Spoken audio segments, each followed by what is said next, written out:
To understand this, you have to go back to what young brother here referred to as the house Negro and the field Negro back during slavery. There was two kinds of slaves. There was the house Negro and the field Negro. The house Negro, they lived in the house with master. They dressed pretty good. They ate good because they ate his food. But he left. They lived in the attic or the basement, but still they lived near their master. And they loved their master more than the master loved himself. They would give their life to save the master's house quicker than the master would. The house Negro, if the master said, we got a good house here, the house Negro said, yeah, we got a good house here. Whenever the master said we, he said we. That's how you can tell a house Negro. If the master's house caught on fire, the house Negro would fight harder to put the blaze out than the master would. If the master got sick, the house Negro would say, what's the matter, boss? We sick.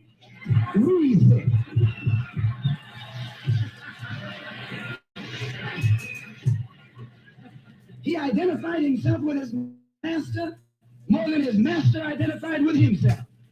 And if you came to the house Negro and said, let's run away, let's escape, let's separate, the house Negro would look at you and say, you crazy. What you mean separate? Where is there a better house than this? Where can I wear better clothes than this? Where can I eat better food than this? That was that house Negro. In those days, he was called a house nigger. And that's what we call him today, because we still got some house niggers running around here.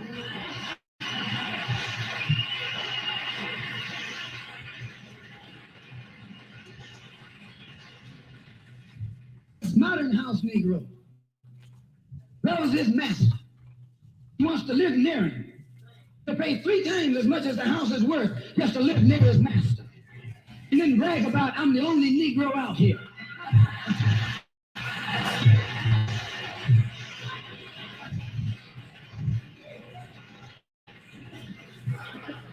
I'm the only one on my job. I'm the only one in this school. You're nothing but a house Negro. If someone comes to you right now and say, let's separate, you say the same thing that the house Negro said on the plantation. What you mean separate? From America? This good white man? Where you gonna get a better diet? I mean, this is what you say. I ain't left nothing in Africa. That's what you say. While you left your mind in Africa.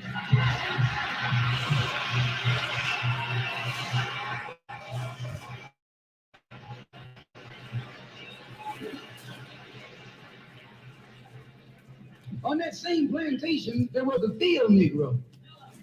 The field Negro, those were the masses. There was always more Negroes in the field than there was Negroes in the house.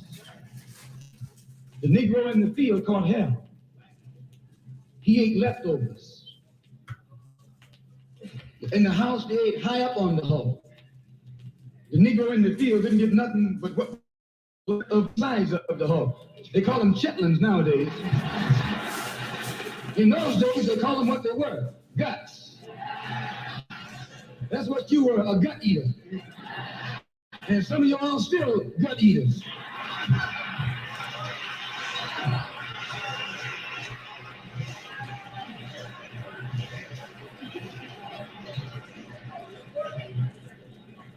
The field Negro was beaten from morning till night. He lived in a shack, in a hut. He wore cast-off clothes. And he hated his master. I say he hated his master. He was intelligent. That house Negro loved his master. But that field Negro, remember, they were in the majority. And they hated the master. When the house caught on fire, he didn't try and put it out. That field Negro prayed for a wind, for a breeze. When the master got sick, the field Negro prayed that he died. If someone come to the field Negro and said, let's separate, let's run, he didn't say, we're going. He said, any place is better than here.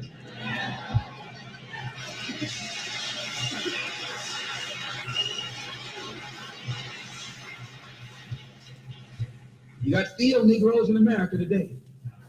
I'm a field Negro. The masses are the field Negroes.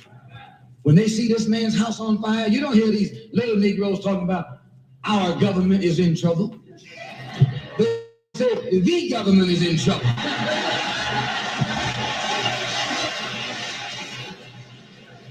Imagine a Negro, our government. I even heard one say our astronauts. They won't even let him near the plant. And our astronauts, our Navy, that's a Negro that's out of his mind.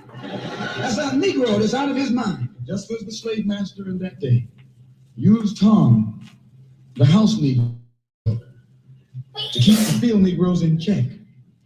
The same old slave master today has Negroes who are nothing but modern Uncle Toms, 20th century Uncle Toms, to keep you and me in check, keep us under control, keep us passive and peaceful and nonviolent. That's Tom making you nonviolent. It's like when you go to the dentist and the man is going to take your tooth. You're going to fight him when he starts pulling. So they squirt some stuff in your jaw called Novocaine to make you think they're not doing anything, do you? So you sit there and because you got all that Novocaine in your jaw, you suffer peacefully.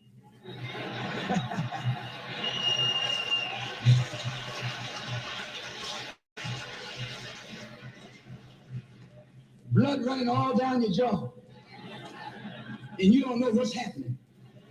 Because someone has taught you to suffer peacefully. The white man do the same thing to you in the street.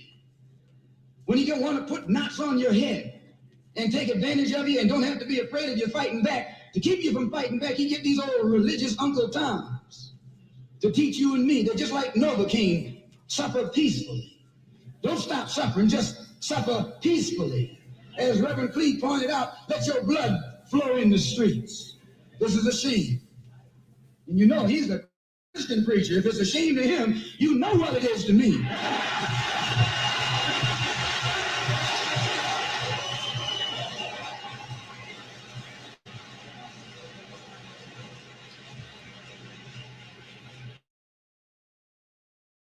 In our book, the Quran, as you call it, Quran, teaches us to suffer peacefully. Our religion teaches us to be intelligent, be peaceful, be courteous, obey the law, respect everyone. But if someone puts his hand on you, send him to the cemetery.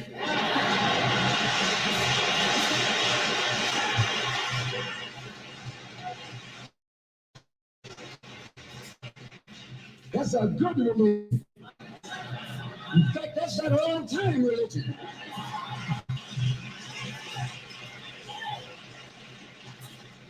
That's the one that Ma and Pa used to talk about.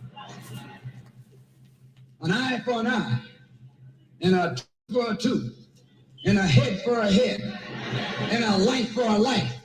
That's a good religion. And then anybody, no one resents that kind of religion being taught but a wolf who intends to make you his meal. This is the way it is with the white man in America. He's a wolf, and you're a sheep. Anytime a shepherd, a pastor, teach you and me not to run from the white man, and at the same time hate the white man, he's a traitor to you and me. Don't lay down our life all by itself. No. Preserve your life. It's the best thing you got. And if you got to give it up, let it be even Stephen.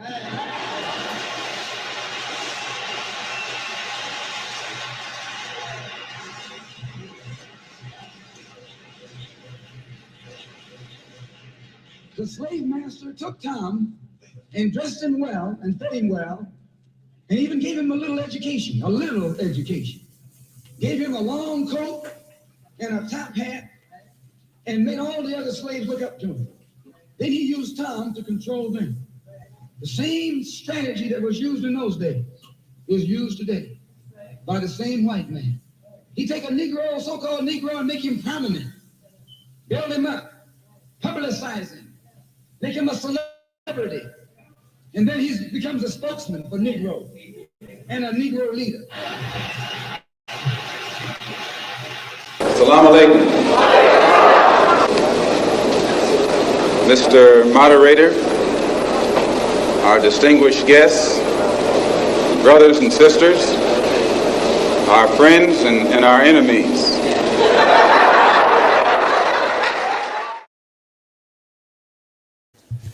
Bismillah wa salatu wa salam Rasulullah wa ba'd. In the name of Allah, and may the peace and blessings of Allah be upon his last and final messenger as to what follows. Family, friends, foes, haters, and haters, welcome back to the Feachaz. I greet you all in peace and love, no hatred in my heart. Assalamu alaikum wa rahmatullahi wa barakatuh. So before we begin, please like, please subscribe, and please share. As you know, we got a lot of haters up in here. And today, family, we need to talk about this. Of course, we need to talk about this. And before we get into this, I want you to make sure that you share this video. Make sure that you share this video. Okay? Family, the one thing that you can guarantee almost every single time on cyberspace, no matter who it is that there's a level of veneer which people put in front of cameras to hide the ugly truth. Y'all hearing me? Never, ever, ever assume the best of anyone that is always on YouTube. And that includes me, okay? That includes me. Y'all hearing me? Y'all don't know me, okay? Don't think because you're seeing me in front of a camera that you know me or any other YouTuber that you see in front of the camera. And I'm the only person on YouTube that tell you this. Y'all hearing me? The Prophet, he said that you don't know somebody until you have traveled with them or done business with them. And you have to treat your Muslim personalities the same. You have to treat them exactly like that, like personalities. If you don't intimately know these personalities in front of you, then treat them like personalities. Y'all hearing me? Your YouTubian elite da'is will always put on an act for you, okay? They'll always do it. Because, and at the end of the day, you don't know which angle they're coming from. So, the speech of Malcolm X that we just heard, Message to the Grassroots, he was talking about the house Negro and the field Negro. And the same applies to Muslims. As a matter of fact, before Malcolm X said it, Allah himself put this concept forward in the Quran directly.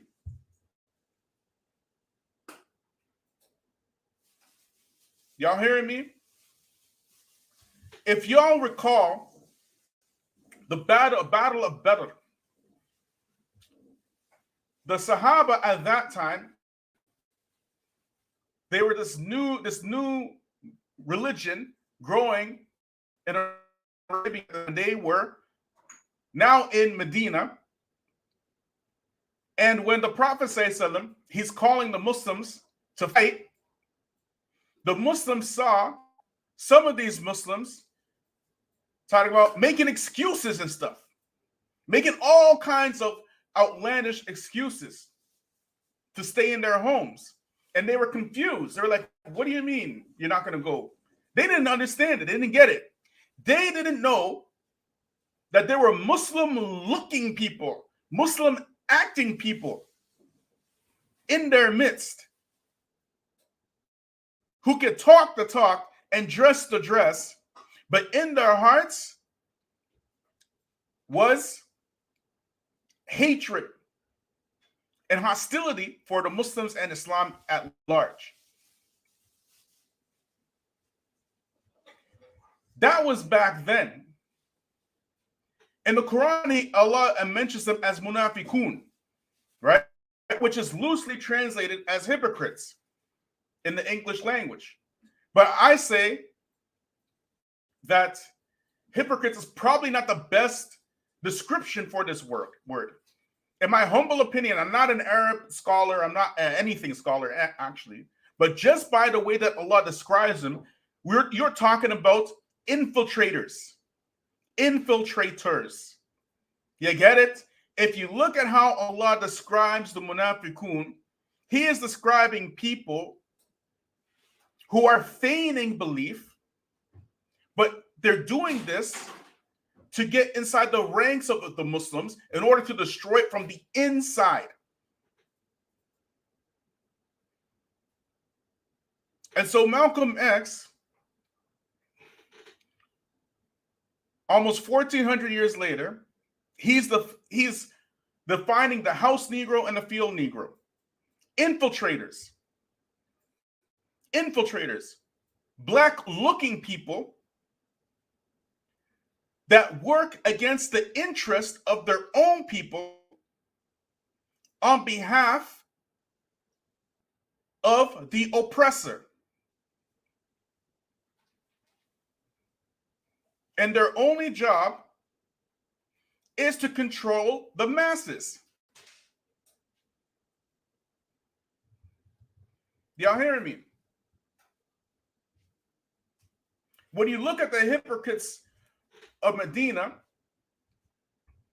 the Muslims at that time, they didn't even know they existed.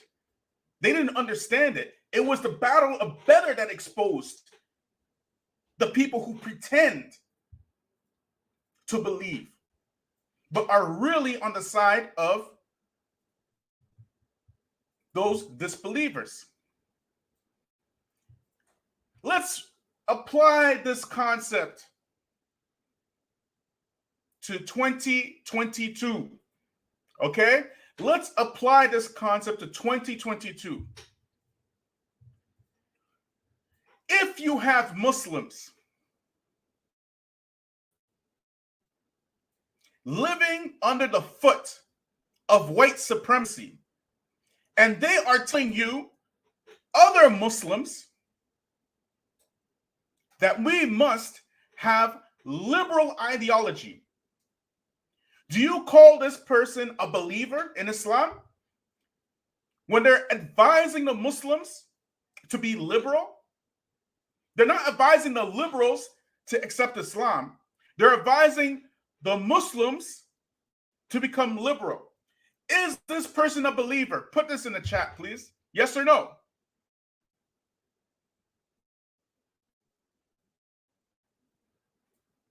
Yes or no? Somebody who puts the ideologies and political systems of the enemies of Allah in front of the Muslims and say, you know what, you Muslims should follow this. Now, what if a Muslim now is advising other Muslims to accept conservative ideology? But not only that, they have a large following of conservative-esque Muslims, and all they can do is repeat conservative talking points. Is this person a believer? Yes or no? Put it in the chat, please. Put it at.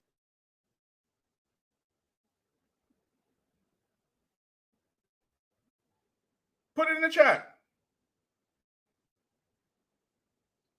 So much so that you find these same Muslims, they can't quote anything from the Quran or the Sunnah. Every single conservative talking point against liberalism that you can find. And on top of that,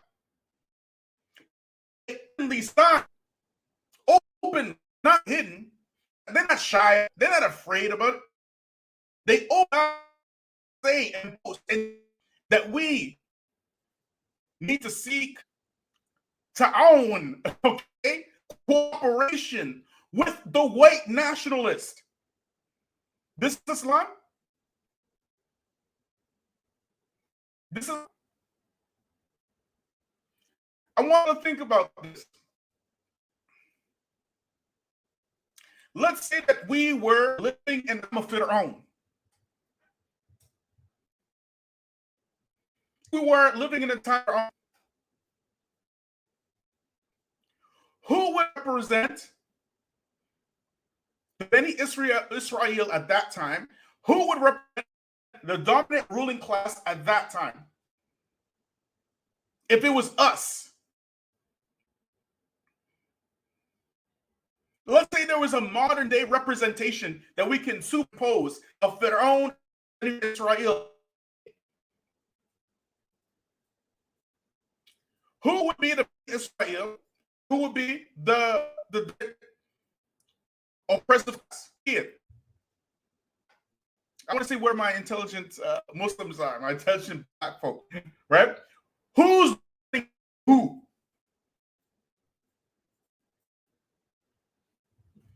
Thank you. The European settler government represents their own class, and the Beni Israel represents black folk. Correct? Correct? If Fir'aun was alive today, okay, running this system, who do you think that these Muslims elite would side with? Would they, are they going to side with the Beni Israel? Are they going to?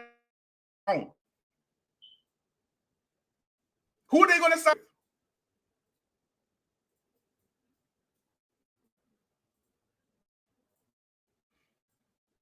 If Fir'aun was here today, running his whole shebang,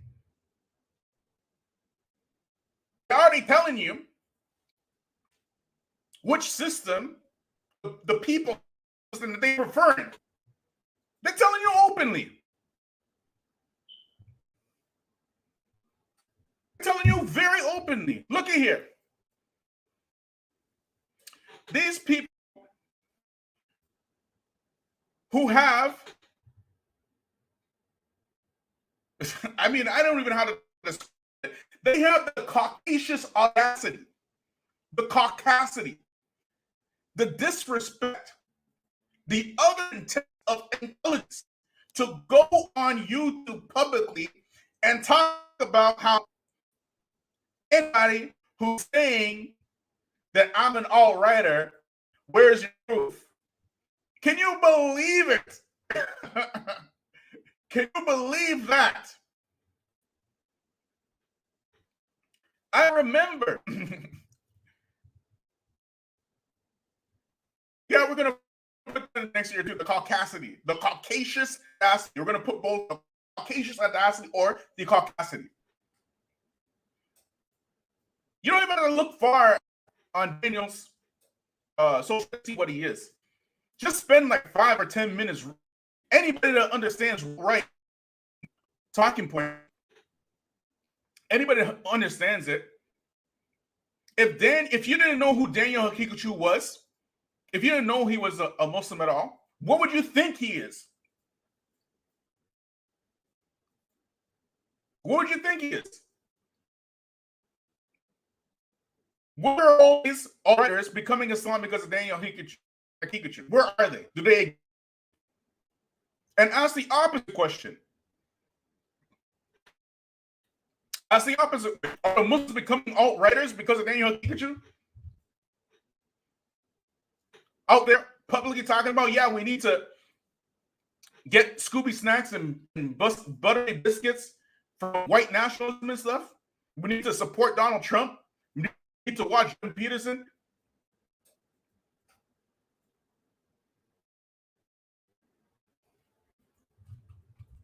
Muslims are becoming alt-right because of him. Alt-righters not becoming Muslim because of him. Entire lectures a lot once. Hamza Yusuf You see, there was a time when I was a little snot-nosed, ignorant 22, okay? There was a time when I didn't have experience as well. You know what I mean? Y'all hear me? There was a time I didn't know all this stuff. I didn't know that people can be so deceiving and conniving. I didn't understand that. I didn't know that. Hamza Yusuf came to Toronto way back in the 90s, okay? And I went there as a group from university, and we went to go see Hamza Yusuf in Toronto. So it came to Q&A time, and I wrote my question. And wallahi billahi talahi, my question was the first one to get asked. It was the first one to get asked. Because in those days, we started hearing about Hamza Yusuf being Sufi. But I wasn't sure. I was like, I didn't even know what a Sufi was. Right? And the way that the people were explaining it, I still didn't understand. At that time, I didn't understand what it was. So I wrote my question, and wallahi, my question was the first one to get asked. 90s, okay? Now, back in those days, Hamza Yusuf was one of the you could say one of the three main da'is that the Westerners used to listen to. It was Siraj Waj, Imam Siraj, it was Abdul Hakim Quick, and it was Hamza Yusuf. Right? And Bilal Phillips was writing books mostly. Right? But the main people were these four, Bilal Phillips with the books, and the three for lectures. The other three for lectures. Siraj Waj, Abdul Hakim Quick, Hamza Yusuf. Okay? Rumors started going around that he's a Sufi and stuff.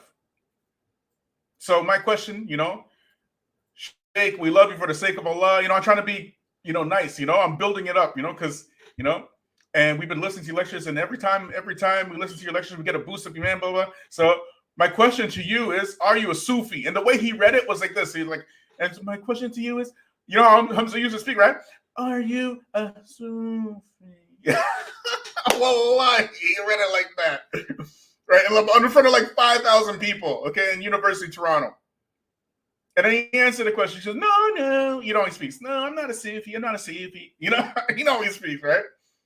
The next question, are you a Sufi? He goes, no, I'm not a Sufi. I'm not a Sufi.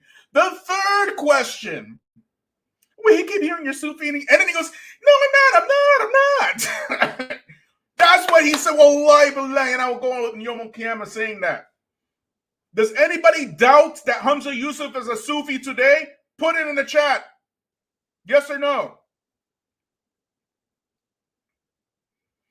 Does anybody doubt that Hamza Yusuf is a Sufi today? Put it in the chat, please.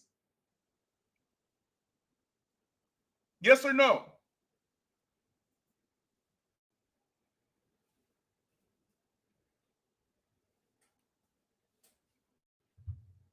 Thank you. Thank you. And I'm telling you, that's the 90s, where we had less information. A hell of a lot less. He out there lying in front of thousands of people. He lying.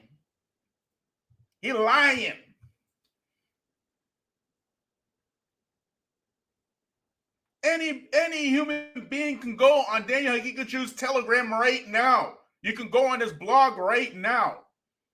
Go for yourself. Just pretend that he's not Muslim. And you tell me, who's writing these articles? A Muslim or an alt-writer? It won't even take you about 10, 15 minutes to figure out who he is.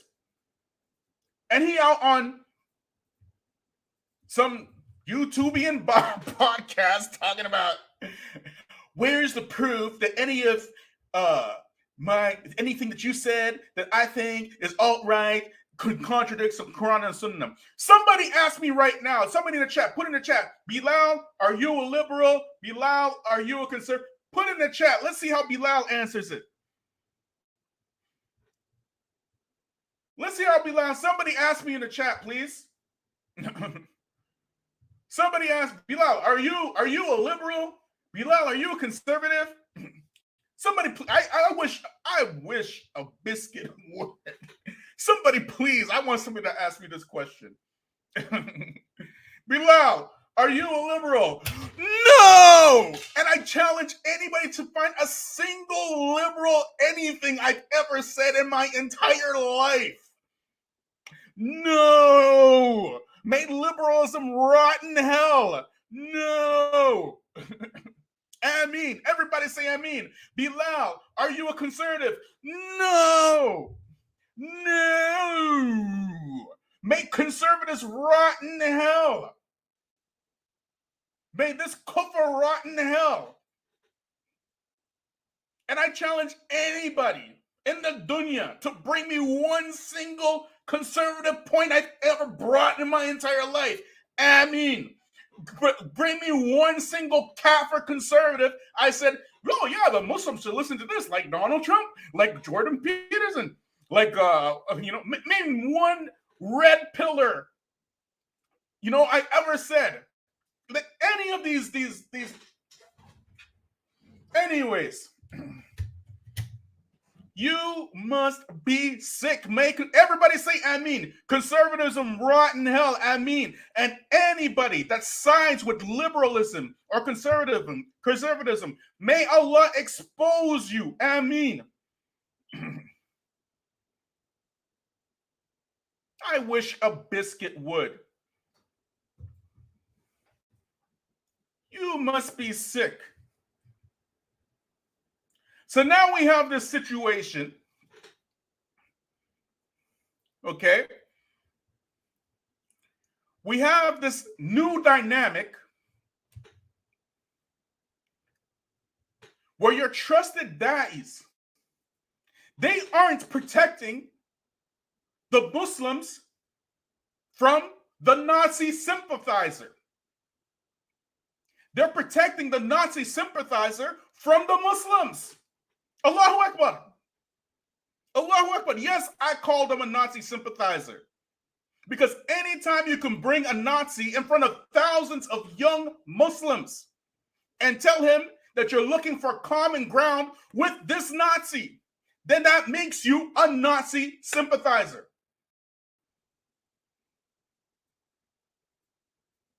Y'all hearing me?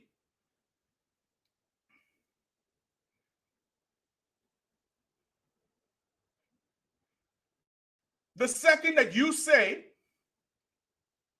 that we, the Muslims, can see common ground with the white nationalist, that makes you a Pharaonic white supremacist sympathizer. What's the difference between you and saying, you know what?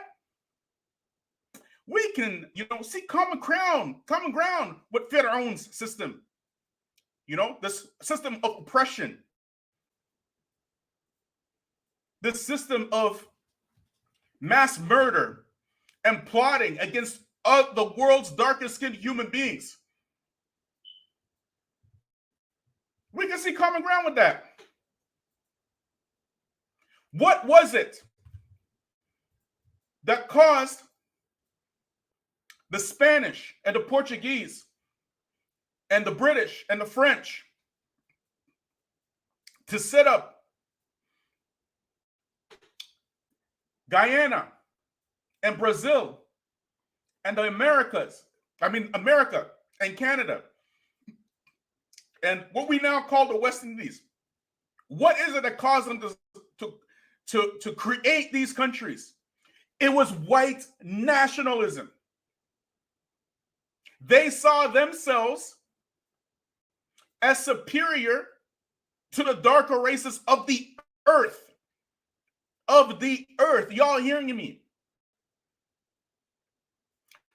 They saw themselves as the God-given vanguards and masters of black people. And so they kidnapped millions of black people, brought them to South America, brought them to the West Indies, brought them to the southern portion of America, and completely changed the entire demographics of these islands and the South American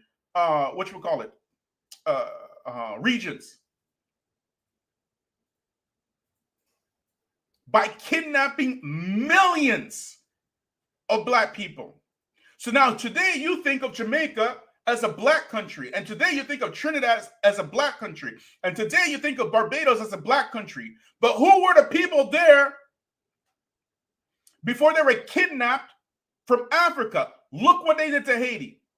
Why are they up until this very day punishing Haiti? It's because of white nationalism, because those Africans had the audacity to chase Napoleon and his army out of Haiti. So that now America and France are punishing these Haitians up until this day, up until this very day, because black people had the gall to fight for their freedom.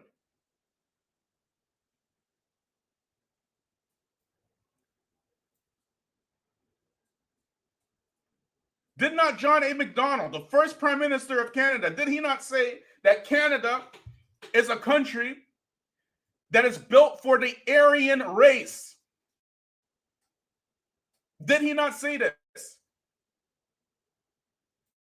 Dred Scott, the Dred Scott case, Supreme Court ruled, and they put this in the rule in the Supreme Court, that there is no rights a black man has, a Negro has, that the white man must respect.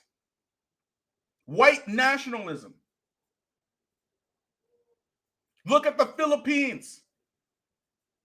Look what they did in the Philippines. Guam, Puerto Rico, you name it. We have 500 solid years of what a white ethno-state looks like. Death and destruction. Here come Daniel Haqiqatjou. Well, we can see common ground. And here come your Imams at AIM, not protecting you from that, but they're protecting that. They're protecting that from you.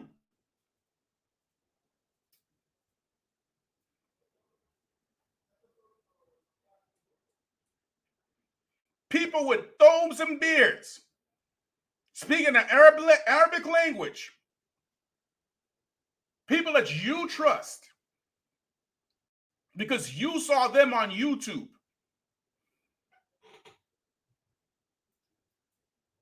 Can you imagine Kareem Abu Zaid talking about, do you know that these Muslims, they put together a petition. They petitioned the AIM organizers, telling them, you know, we support you. We don't support Daniel Haqiqatjou. You need to remove him from the conference that you're having. You need to remove him from the conference. Do you know that these Imams went on YouTube and slighted the people petitioning to get Daniel Haqiqatjou out of the conference in order to protect Daniel Haqiqatjou? Can you imagine? Can you imagine?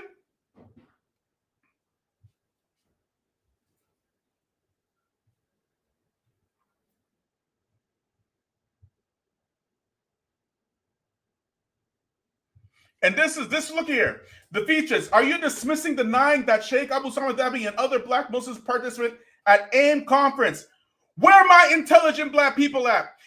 This is why you need a black grassroots. Alhamdulillah. Didn't we predict this was going to happen? This is why you need a black grassroots. We told you long before that they will put black imams as a buffer, as a barrier between you, the black grassroots, and Daniel Haqiqatjou. And then they will use that black imam to try to silence you and not him. Y'all hearing me? The only thing that we were shocked at, it was Sheikh Abu Usama. Up until this day, I have not said a single disparaging word against Sheikh Abu Usama al-Dhahabi.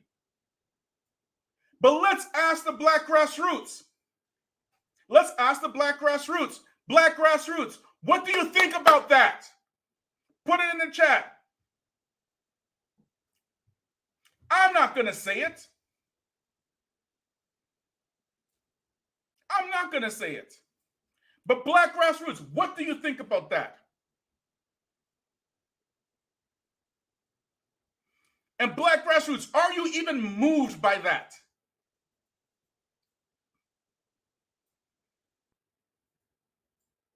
Put it in the chat, please. As a matter of fact, let me put the link out. Let me put the link out.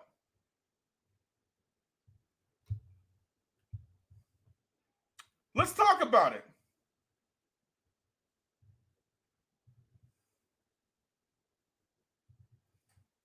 Who's moved by that? Are any of you confused by that? Are any of you confused by that?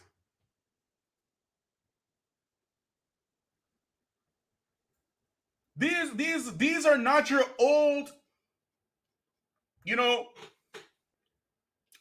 whatchamacallit, Stockholm Syndrome Negroes. These are the I'm following Musa into the wilderness Negroes. You get it? You're not going to confuse us or trick us by that.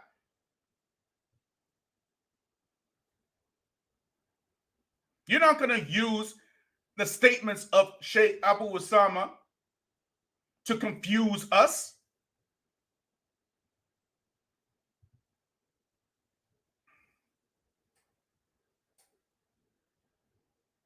You're not going to do that. That's not happening here. The only thing that you can do is bring what we have brought to you and answer those charges.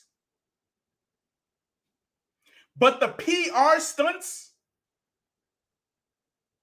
though, and using public relations as a method of censorship and silencing the black grassroots, you know that those days are gone. you understand it? You get it? Those days are gone. We're here now. And alhamdulillah for the black grassroots. Alhamdulillah. Finally we are here. Finally, we're speaking to our issues. And we don't back down for nobody. Anybody who want to get with it, this is actually standing up for the oppressed, standing up for righteousness, making your voice known against open and blatant racism. That is the sunnah in practice. Not standing up for the racist, not standing up for the person who stands up for the oppressor, not standing up for the one who is calling Nazis and white supremacists and trying to make ta'awun with white. That's not where in the sunnah is this.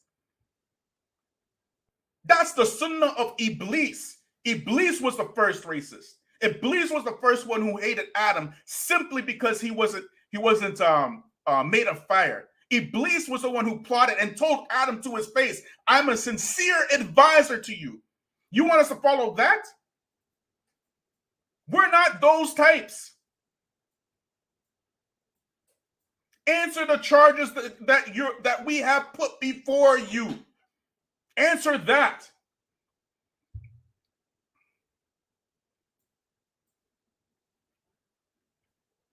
We are the ones who said that Daniel Haqiqatjou was alt-right.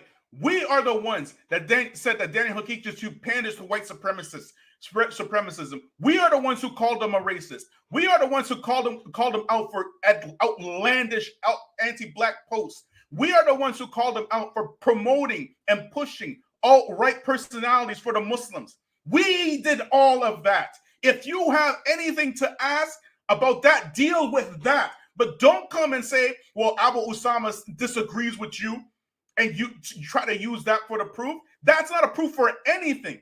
I listened to Abu Usama before most of you were born. I remember when Abu Usama used to say, principles, not personalities. That affected my entire outlook of the religion when he made that famous speech, principles and not personalities. And even if it's against Abu Usama himself, who I have so much respect for, I'm still about the principles, not the personalities. And he is dead 100% off and wrong on this one.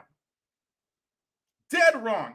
And that's the only thing, if you can call it disparaging, that's the only bad thing I ever said about him. But ask the black grassroots what they are saying about him. Ask them. You must be tripping. It's a new day. These black folk here, they're intelligent. These black folk here, they understand how to try to make the religion something that they can use in their lives to help them come out of the gutter. We are not out here looking for theoretical Islam. We're looking for practical Islam for the Quran, from the Quran and Sunnah, understanding the Salaf. Which one of the Salaf do you think would the Prophet Muhammad ever say, you know what, it's a good idea that us, the Muslims, seek common ground with the white supremacists? Let me tell y'all something, okay? The Prophet ﷺ, this thing that Daniel did with the white supremacists, this was already done in the time of the Prophet ﷺ. Musaylama al-Kadhab went to the Prophet ﷺ and told him, you know what? Let's share the power. Let's share it. I'm going to take this region because I'm the Prophet of Allah, and you're going to take this region because you're the Prophet of Allah. The Prophet ﷺ wrote him back, this is Muhammad, the Prophet of Allah, to Musaylama al-Kadhab. You mean to tell us that we need to make concessions to who? The white nationalist?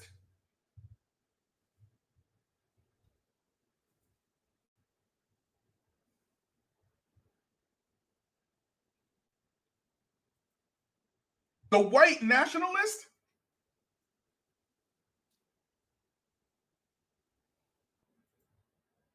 You must be tripping. Welcome to the Black Grassroots.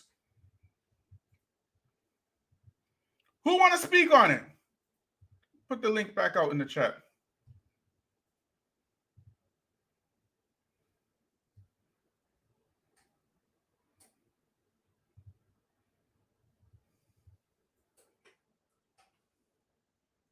I'm not responsible for what Sheikh Abu Usama says. He's got to stand up on his own. He's a grown man, much older than me.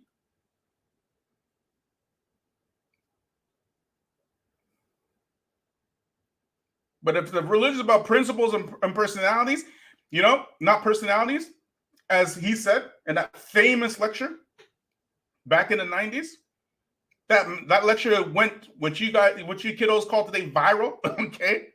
Islam is about principles, not personalities. He's the one that made that famous. So we want to know, what principle is this? Sheikh Abu Usama taught us very well, right? He taught us very well.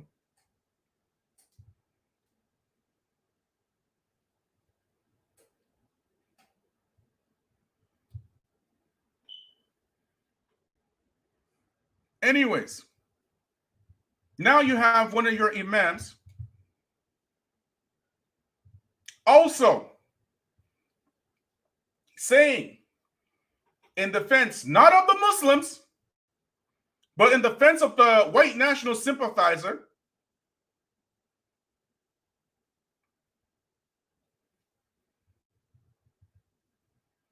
Walaikum salam wa rahmatullahi wa barakatuh.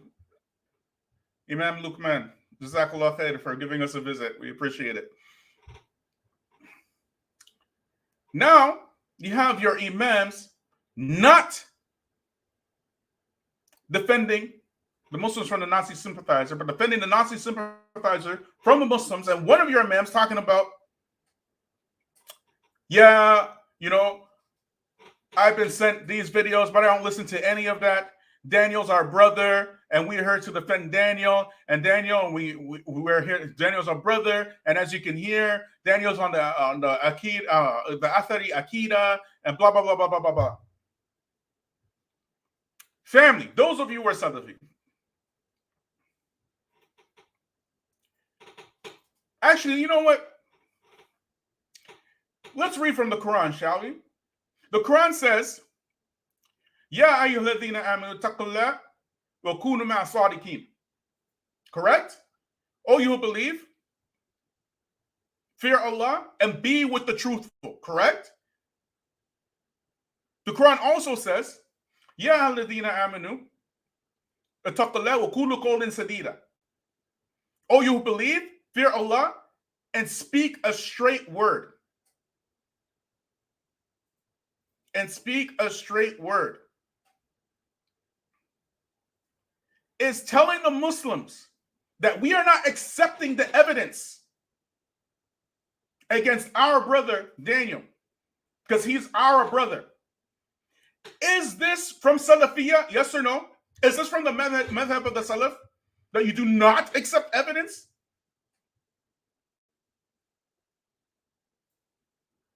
And you should just accept the words of the Sheikh?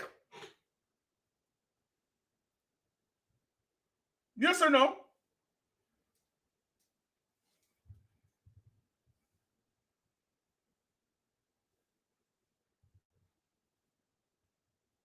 It's only a matter of time before a certain group of people find that clip and have a field day with it. Because that is not from the deen at all. Even when the Prophet Sulaiman, alayhi salam, the two angels came to test him. The two angels came to test him. For those of you who know the story, okay? And they said, we're here to test you. And they said that there's a disagreement between us. So one of the angels, and they said there's a disagreement between us, and we need you to judge between us. So one of the angels told his side of the story. And Sulaiman alayhi salam, he gave his judgment. He gave his ruling. And the angels disappeared just like that. And then it was revealed to Sulaiman that he erred. Right? Why? Why did he make a mistake? Because you must listen to both sides of the story. You can't go and tell the Muslims you're not listening to them. You can't do that. And then say that this is Salafiyya. It's only a matter of time.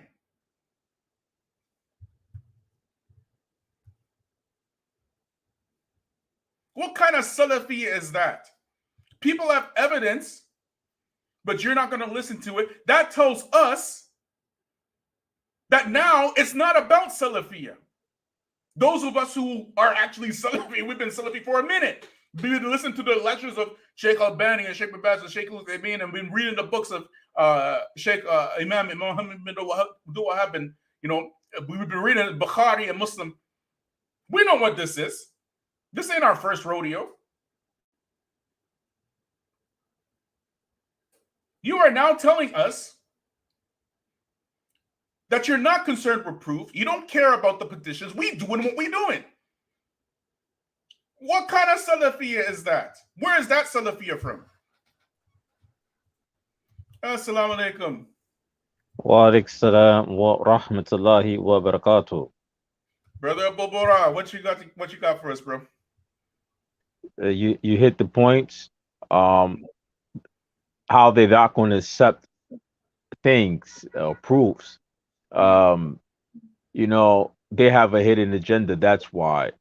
And they, like you said before in previous videos, they want to be uh the opponents, or they want to be basically the people who are against Yakin Institute, Mm-hmm. basically. So this is why they're with Daniel. And when they had that follow up video of the AIM conference, and they brought Daniel back, that show you what their whole agenda was about. They're trying to introduce this guy to the Salafi community. And when they use Sheikh Abu Osama Dahabi, who was black himself, who claimed all over YouTube that he is for Black Lives Matter. Matter of fact, there is a clipping of him in the UK with Uthman ibn Farouk saying that he's for Black Lives Matter. There's another video of Abu Osama Dahabi saying that he's a Pan-African. There's another video clip of Abu Osama Dahabi who is saying that he no longer wear the Soli thobes. He wear the thiyab of the Africans. There's some videos on YouTube. When he's saying all of this, now he's opened up the intro and AIM conference for Daniel.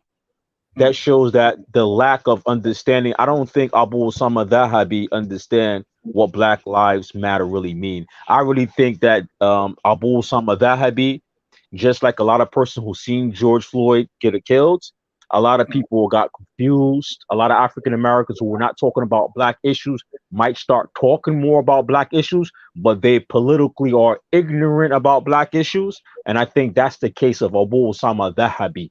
All right, I think this is his case. He really don't understand black people's issues in America. Well, Personally, I'm not quite sure about his understanding or whatnot, because Hmm. my whole position here in the Black Grassroots, my personal position is that we don't attack black imams anymore. We don't do that, right? We are trying to do something here that's very important, right? But what we do is we present the evidence, and the people, they can see what they can see. You understand? We don't have to say Correct. it anymore, right? And we said before the brother Joe Bass even said it, like how long did we say it? Weeks before they said that they had this conference, right? In the first video that we put out, we said that they are going to use these black imams to come out and basically be a barrier between you and Daniel. And that's exactly what happened. That's exactly what happened. We didn't have to mention. But there's one thing that we need to, I don't believe in this about black imams or something special. I personally don't believe that. Black people need to start holding other black people accountable for their actions. And black imams are no different. Yeah, I know what you're saying, but the reason why we don't do that here in this channel is because the amount of black imams that have been attacked is just ridiculous and over the top. Over the top. And there's no way that this is a coincidence. So until the issues are made clear, like the better look better, we do what the Sahaba do. The Sahaba weren't, pointing fingers and this and this and that, all that kind of stuff. Until we have a solid conglomerate of on-code grassroots Muslims, whether they're black, white, it doesn't make a difference, South Asian, unless we have a solid conglomerate of Muslims that are on code, we should not be speaking about black imams, because you don't know whether that information is coming from a source which is trustworthy or a source that is nefarious. In my opinion, a lot of the destruction that happened in the black community was definitely 100% from the infiltrators and the enemies of Allah, from these spy organizations like the FBI, the CIA, all this kind of stuff. And as a matter of fact, I have stories of brothers telling me, behind the scenes, what happened with these infiltrators coming into mosque, black mosque and whatnot. And on top of that, we put out in the channel this white woman who was studying Arabic language in order to study the Salafis of Philly. You get it? These people are getting... but Philly's a different whole story. I think they've been infiltrated for a long time ago. These people are getting paid specifically to infiltrate the black community, and this is nothing new. This is absolutely nothing new. And there is another tactic that's being used, I think, with AIM conference. When people start talking about somebody is racist, like we say about Daniel, and actually we said about Saj Liphan being suspect racist. I don't know of Dan as Saj. I can't personally say that he's racist, right? I didn't say racist. I said suspect racist. There's a difference. Definitely, There's a difference between the two. Alt-right leanings, right? I don't believe that he's racist, but he's definitely got some. I think he's a definitely big supporter of Daniel. He's a definitely big supporter. As soon as these things are being said in public, they do is that they bring a black person on their channel and they interview them to prove that they're not racist. They don't answer what we put forth. The only thing that they can do is point fingers at black people who are pointing it out, and that is from their tactics. Is this anything new? The Republicans do it. The Republicans do it on Facebook. Those far right on Facebook. Those far rights on social media. I watched during the Trump election. On YouTube, somebody asked how Daniel's getting his money. Who's behind him? But I understand on YouTube there are people out there on the Republican side who pay YouTubers to push the Republican agenda, and what they do is they get YouTubers who talk about religion, YouTubers who talk about entertainment, YouTubers who speak about video games and all this stuff. They push the Republican message inside their platform, right? So I already Daniel, Saj, Liphan got the same platform and topics these guys talk about. They have the same topic on YouTube, the same type of platform. And what I'm trying to say is that us black folks, we can no longer take this shucking and jiving stuff when they bring somebody black, usher in racist. We no longer can fall for these tactics. Ain't nobody Republicans do it, and Democrats do it too. Democrats do it too. Who's falling even for the show. Nobody's falling for that anymore. Right. Anyways, actually, some of the Muslims are. Some of the Muslims. I want to go pray Maghrib. So what I'll do, right, because we want to keep this conversation going, if you brothers and sisters don't mind. If you want, you just let me know in the chat. Should we keep going? If we should keep going, I'm going to play a video so I can go make salat and come back in about 5-10 minutes. What do you think, Abu Barash? Yeah, I need him. This is New York, so I'm same time zone as you. Yeah. Okay. Right. So, what do you guys think? Should we make salat and come back, or should we just call it quits? Put it in the chat, please. One for coming back. 2 for calling it quits. Put it in the chat. We need some democracy here. Keep going. Break for prayer. Okay, everybody wants to break for prayer. Okay, so I'm gonna play a video and then we'll come back. Okay, all right. Okay, let me just get this up.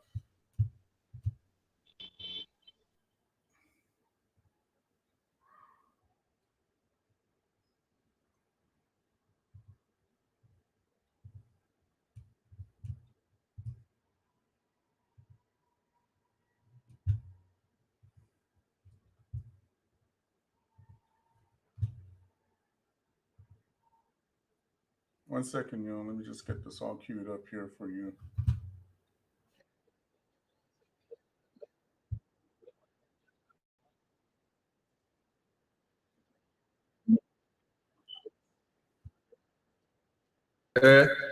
In a language that everybody here can easily understand. We all agree tonight, all of the speakers have agreed that America has a very serious problem. Not only does America have a very serious problem, but our people have a very serious problem. America's problem is us. We're her problem. The only reason she has a problem is she doesn't want us here. And every time you look at yourself, be you black, brown, red, or yellow, a so-called Negro, you represent a person who poses such a serious problem for America because you're not wanted. Once you face this as a fact, then you can start plotting a course that will make you appear intelligent instead of unintelligent. What you and I need to do is learn to forget our differences. When we come together, we don't come together as Baptists or Methodists. You don't catch hell because you're a Baptist, and you don't catch hell because you're a Methodist. You don't catch hell because you're a Methodist or a Baptist.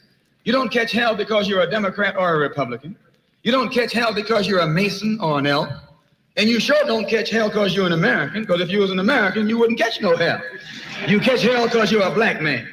You catch hell, all of us catch hell for the same reason. So we are all black people, so-called Negroes, second-class citizens, ex-slaves.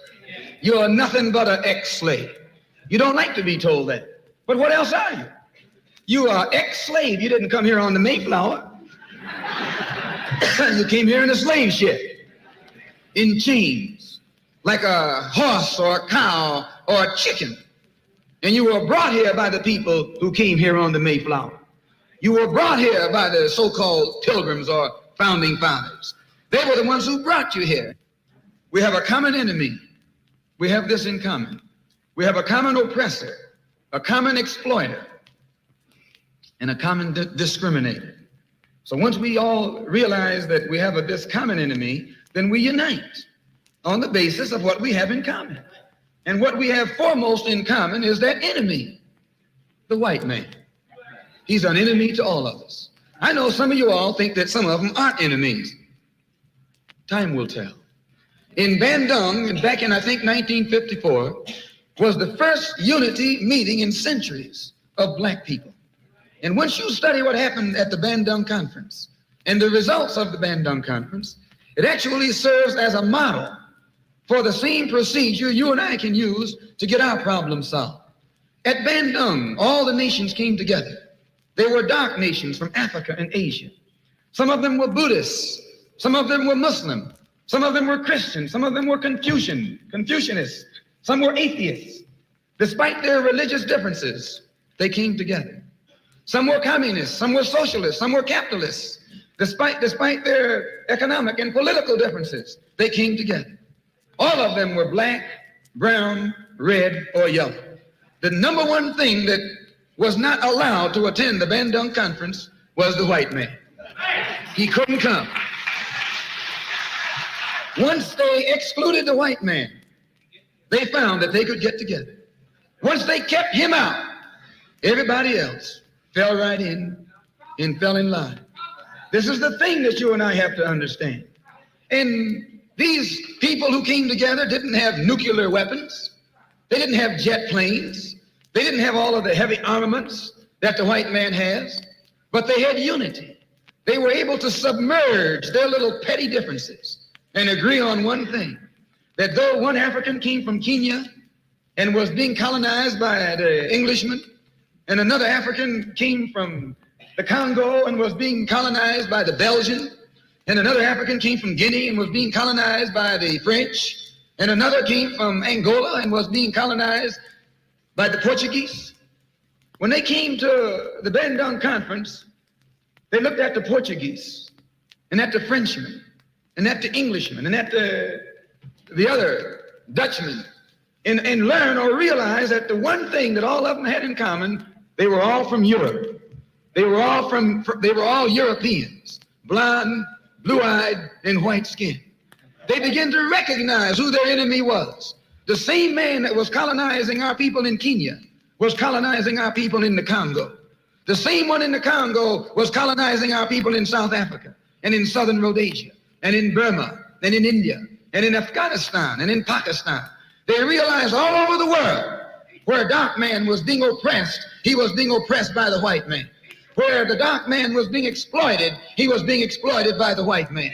So they got together under this basis, that they had a common enemy. And when you and I here in Detroit and in Michigan and in America, who have been awakened today, look around us, we too realize here in America, we all have a common enemy. Whether he's in Georgia or Michigan, whether he's in California or New York, he's the same man. Blue eyes and blonde hair and pale skin. Same man.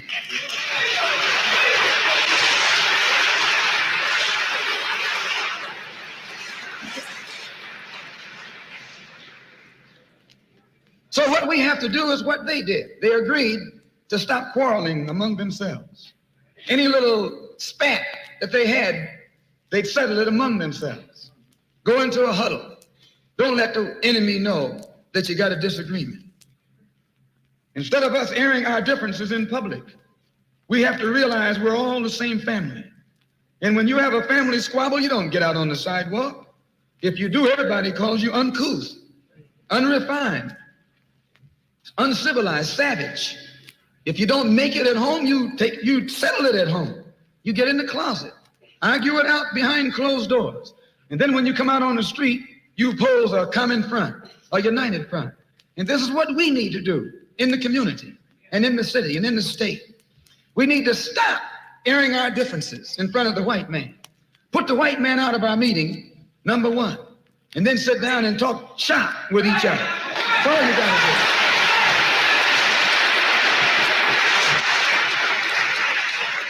do. I would like to make a few comments concerning the difference between the Black Revolution and the Negro Revolution. There's a difference. Are they both the same? And if they're not, what is the difference? What is the difference between a Black Revolution and a Negro Revolution? First, what is a revolution? Sometimes I'm inclined to believe that many of our people are using this word revolution loosely, without taking careful consideration what this word actually means and what its historic characteristics are. When you study the historic nature of revolutions, the motive of a revolution, the objective of a revolution, and the result of a revolution, and the methods used in a revolution, you may change words. You may devise another program. You may change your goal and you may change your mind. Look at the American Revolution in 1776. That revolution was for what? For land. How was it? Why did they want land? Independence. How was it carried out? Bloodshed. Number one, it was based on land, the basis of independence. And the only way they could get it was bloodshed. The French Revolution, what was it based on? The landless against the landlord. What was it for? Land. How did they get it? Bloodshed. Was no love lost. Was no compromise. Was no negotiation. I'm telling you, you don't know what a revolution is. Because when you find out what it is, you'll get back in the alley. You'll get out of the way.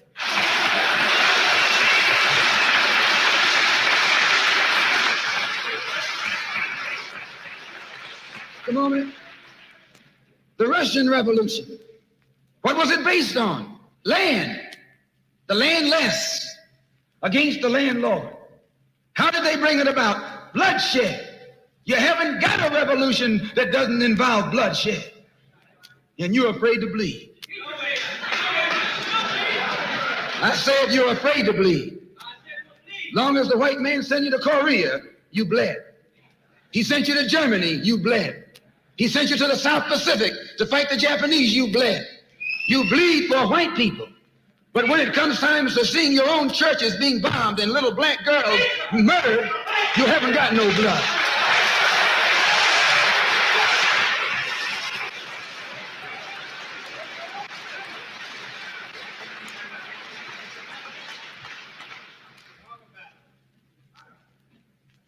You bleed when the white man says bleed.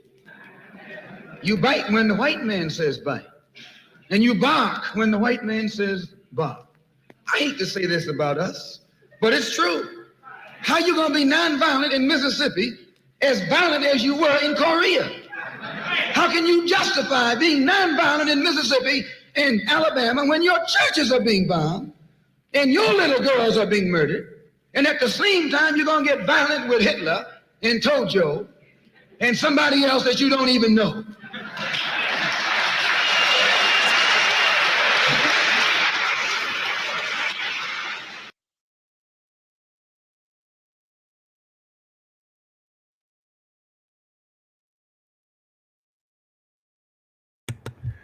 Assalamu alaikum wa rahmatullahi wa barakatuh. I hope you guys, a couple of minna wa minkum, right? Or Allah accept your prayers. Let's open up. Let's add the link in here now. All right, give me a few moments here. So now, what we have, as we mentioned in the live a couple of days ago, right? We have a situation where these guys are in damage control, full damage control, because of the Black Grassroots, because of us. They are mad at us for telling the truth about somebody that they're coddling and pushing and protecting that is hostile to black people, as well as somebody who doesn't call the alt-right or the white supremacists to Islam, but rather he calls the Muslims to white supremacy and alt-right politics. This individual has affected literally thousands of Muslims, thousands. So much so, you got da'is speaking like him. You got da'is pushing him. And now they're talking, the liberal agenda, the liberal agenda, the liberal agenda. Let me ask y'all something. In modern times, I want y'all to put this in the chat. In modern recent history, what was the single most devastating event that has happened as a result of this event to Muslims? Put it in the chat. We're talking modern history. In recent times. The thing that they will never let us forget. The thing all over the world that was used as a means to harm Muslims internationally. What event happened in modern history that has been causing grief and misery for Muslims internationally because this event happened? What is it? Thank you, Tika. 9/11. Thank you, Nuri. Thank you, Josh. 9/11, correct? Do you know that Daniel Haqiqatjou right now making a documentary about the liberals in Algeria? Not the white supremacists, not the French, not the colonizers, the liberals. You have all these YouTubers talking about the liberal agenda. Family. After 9/11, we all agree that this is the single most devastating event in modern history that happened to Muslims, correct? Was it liberals or conservatives that started attacking Muslim countries? Put it in the chat.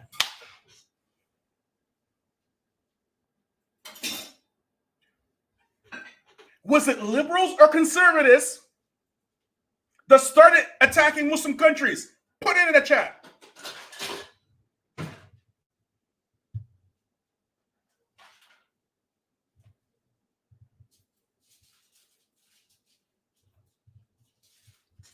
Do I need to say it? Who is George Bush? Who is Donald Rumsfeld?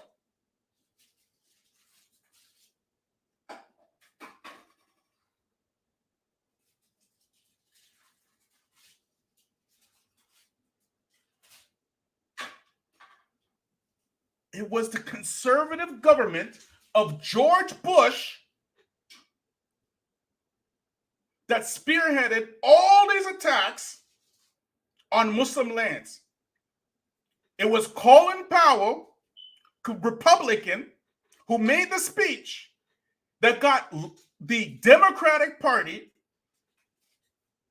to come on board because he said, what was the thing that he said about Saddam Hussein that finally pushed the Democrats to go for this war in Iraq? What did he say? Does anybody remember Colin Powell, Republican, black Republican? What did he say in that famous speech? What did he say? Does anybody remember what he said? If it wasn't for this, there would be no, whatchamacallit? Operation, what do they call it? Operation Enduring Freedom or whatever they called it. Dick Cheney as well, that's right. Yeah, exactly. This is what happened when you don't learn history. This is what happened. It was those of you who were alive at that time, you know that the Democratic Party was resisting. They did not support this war. The liberals didn't support it. It wasn't until Colin Powell gave that speech and said what Abdullah bin Babi Ataib said, weapons of mass destruction. That's how they got Democrats to go and approve this war. They were resisting for almost a year. They did not approve of this.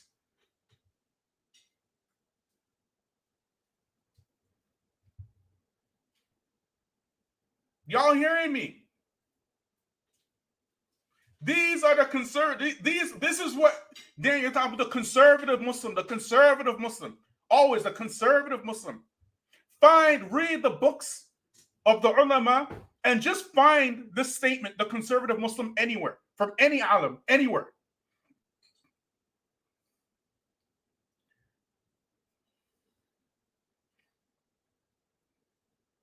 If words mean anything, can you imagine? Who remembers Benito Mussolini, World War II? Benito Mussolini, liberal or conservative?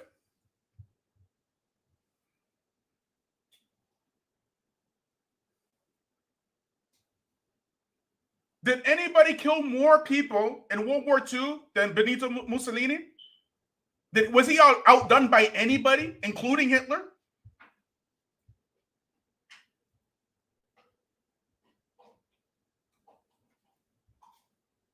You guys must be tripping. You guys must be tripping. But here comes Daniel, fighting one form of kufr with another form of kufr. Not Islam, mind you. This call it what it is today. He don't quote Quran. He don't quote Sunnah. He don't quote Hadith. He never mentions Allah's name when he's debating these alt-righters and these so-called atheists and whites. He don't do that.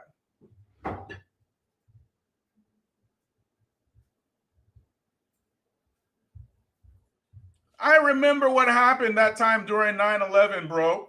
I was alive. All of us who were alive at that time know exactly what happened. It was the black Muslims who were holding it down. The Arabs and the Pakistanis were shaving off their beards, taking off their dobes and stuff like that. I went to work the next day in my thobe, okay? And most black people were like that because we've been there, done that already. We didn't have to worry about getting deported. But deportation wasn't for us. We didn't have to worry about that. Who remembers that? Who's old enough to remember all that? Who remembers the whole West was against George Bush and Donald Rumsfeld and Dick Cheney? They were completely against this war. Nobody was supporting it. They didn't have in the court of public opinion, they didn't have it. They didn't have the support of the country. They didn't have the support of the West. And as a matter of fact, at that time, the Prime Minister of Canada was Jean Chrétien. Okay? And it was a big thing when George Bush went to do this project, Enduring Freedom, whatever he called it, right? Trying to attack Saddam Hussein. It was a massive thing when Jean Chrétien said, we ain't supporting this. We are not. It caused a big rift between the States and Canada at that time. Then comes Stephen Harper, conservative.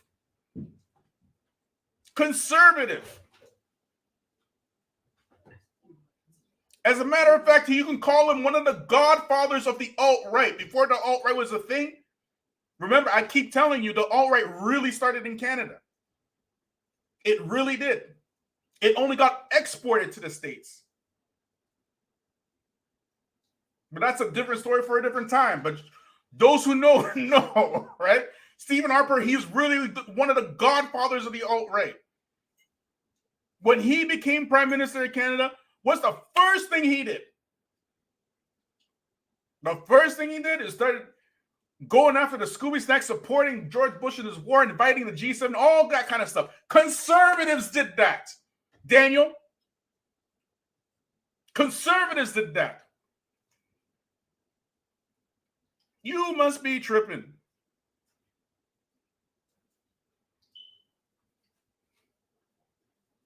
Those of us who were alive at that time, we know what was going on.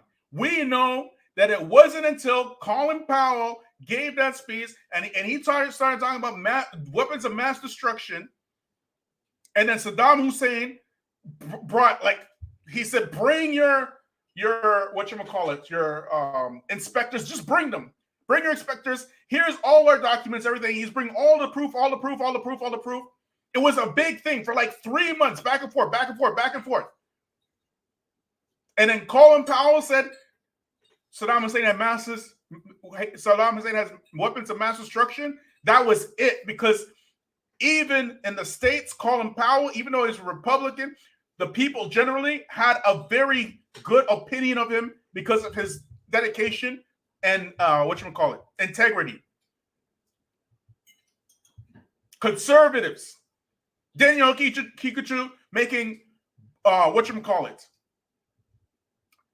documentaries about liberals in Algeria.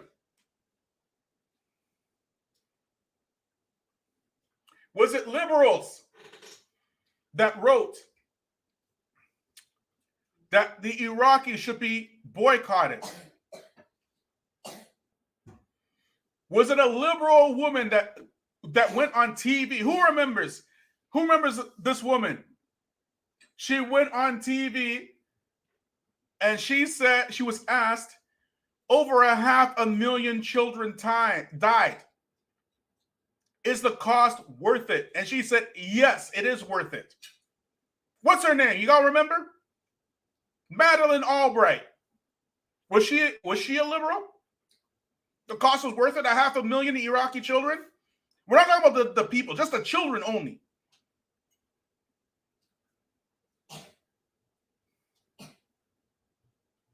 Was that a liberal who said that?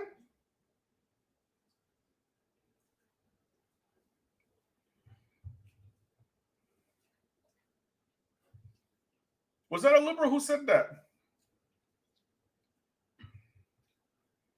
Y'all, if you don't know, don't say anything.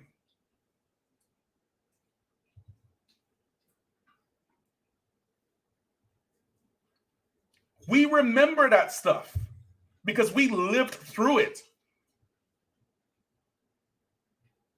But you know what we weren't thinking at that time? We weren't thinking at that time Republicans versus Democrats. And I'm pretty sure the Algerians weren't thinking at that time, when the French were attacking them, liberals versus conservatives. I'm pretty sure of that.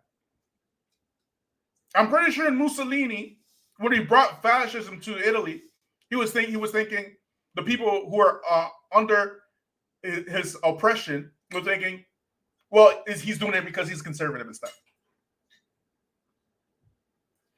This left-right paradigm has one purpose and one purpose only, and that is to hold up the system which we call white supremacy,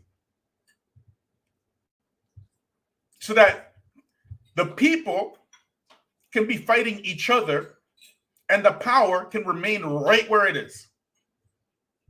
And now you have Muslims calling to this.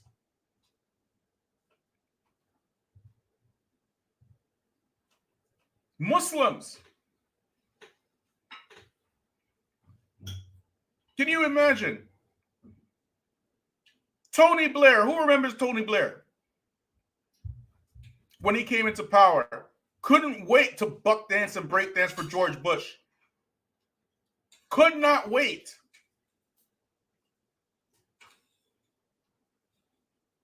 Operation Enduring Freedom. How much freedom have the Iraqi people seen since the conservative government of the United States of America attacked Iraq? How much freedom have the Afghanis seen since the conservative government of George Bush went into Afghanistan chasing Osama bin Laden? You must be tripping. You must be tripping. When you find a Muslim speaking like this, taking sides in this left-right paradigm, know that these people have betrayed the Sunnah. These people are not about the Sunnah at all. They're not even about Islam. They're about keeping the Muslims within this left-right paradigm. This wicked, evil paradigm,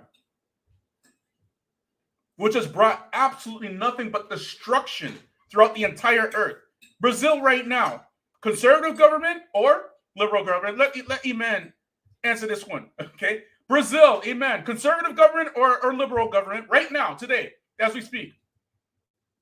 Which one is it? Don't play with me.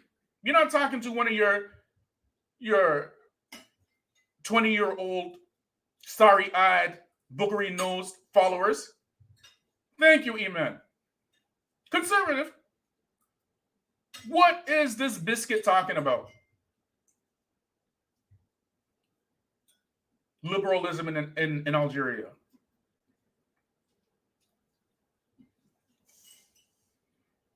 You must be tripping.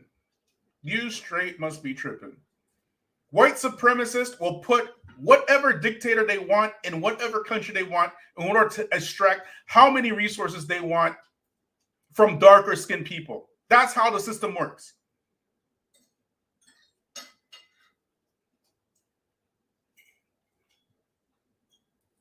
You get it? They are the ones who divvied up all your lands and called it countries and put their leaders on behalf of them to rule you.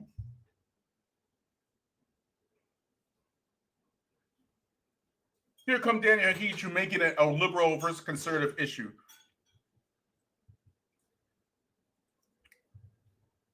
Who's coming in? Let's talk about this today. And then you have your Imams defending this. Defending it. We are with our brother Daniel, and I don't see it like that. And, you know, we've seen some YouTube videos, and you know what? I'm not even watching them. I'm not watching any of that.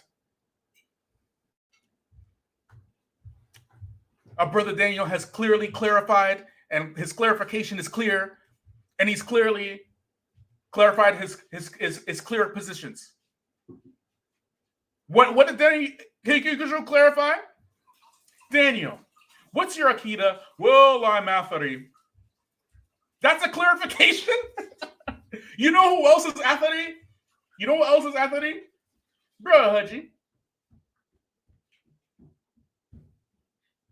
So what makes Daniel Athari and okay, but bro Haji Athari and not okay? They both Athari.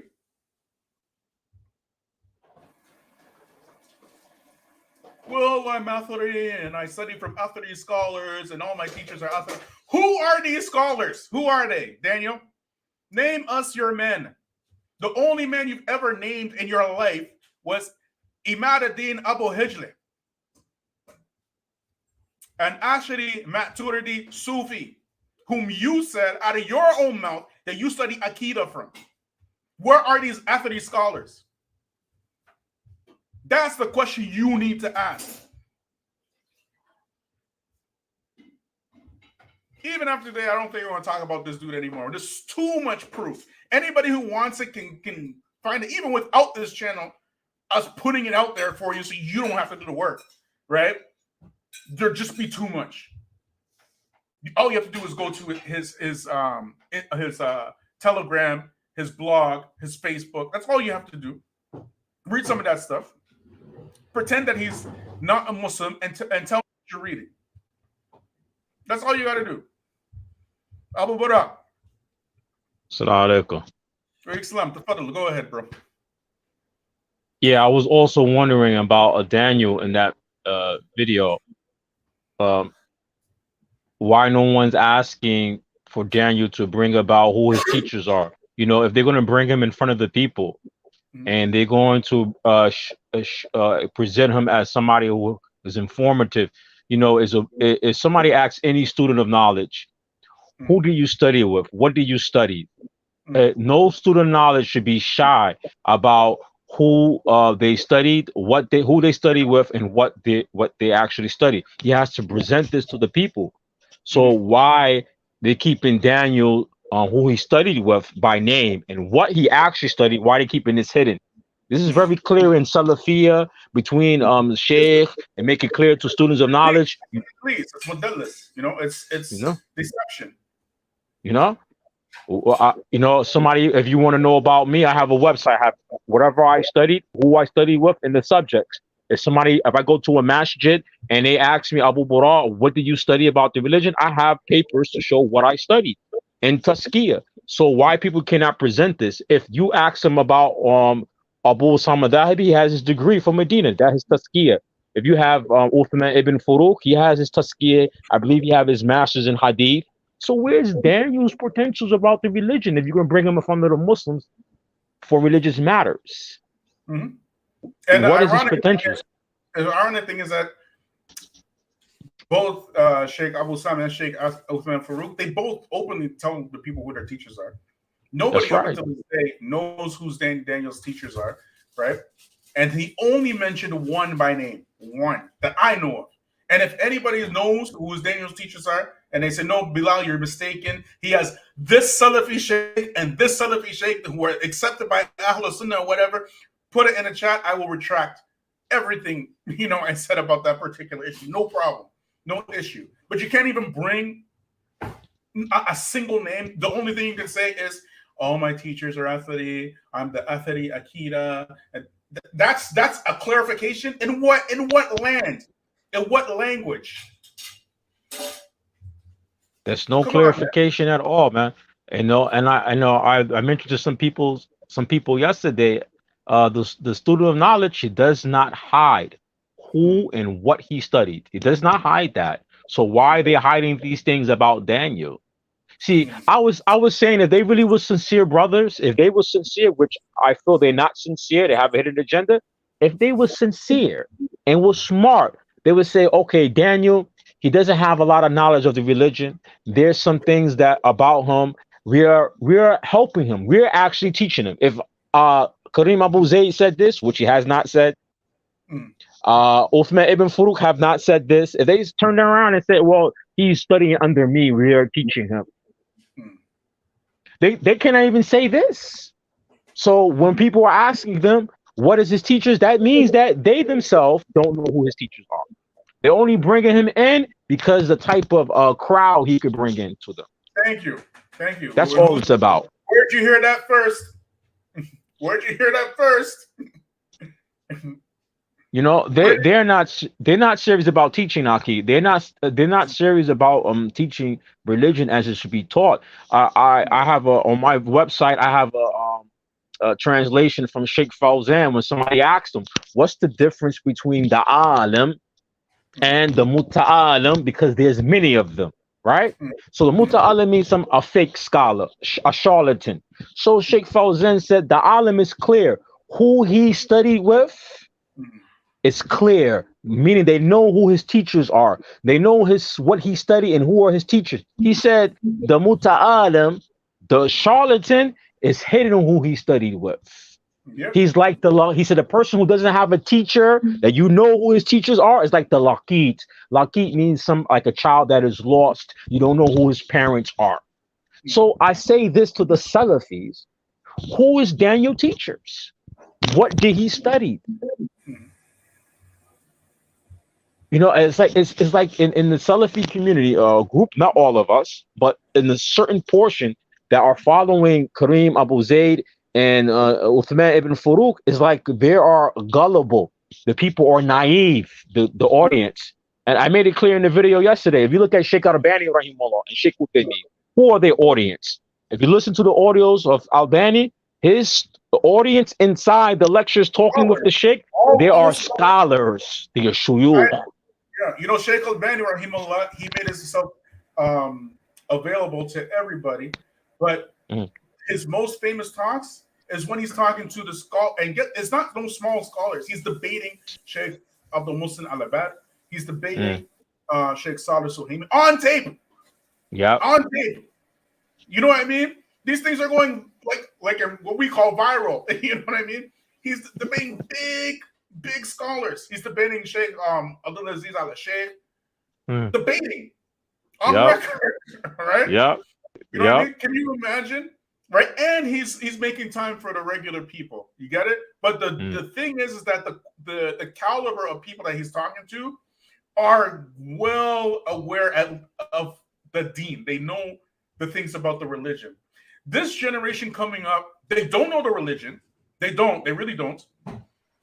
And anybody with a thobe and a beard and a YouTube channel with the ability to navigate through algorithms can dupe them easily. And that's why you find the youth today, they listen to YouTubers and not scholars, because they're not really looking for knowledge. What they're looking for are some fancy one-liner statements that they can use against a feminist or a LGBT. You know what I mean? They're not really looking to put in the work and studying the basics of the religion. Whereas back in the day, studying Mutun is something we did for fun, okay? We would get a group of brothers and we would just start a study group. We would study, you know, like Surah Al-Last. I memorized Surah Al-Last because of this type of thing, right? I memorized, you know, I know because of this type of this. We would just come together as brothers and we were motivated.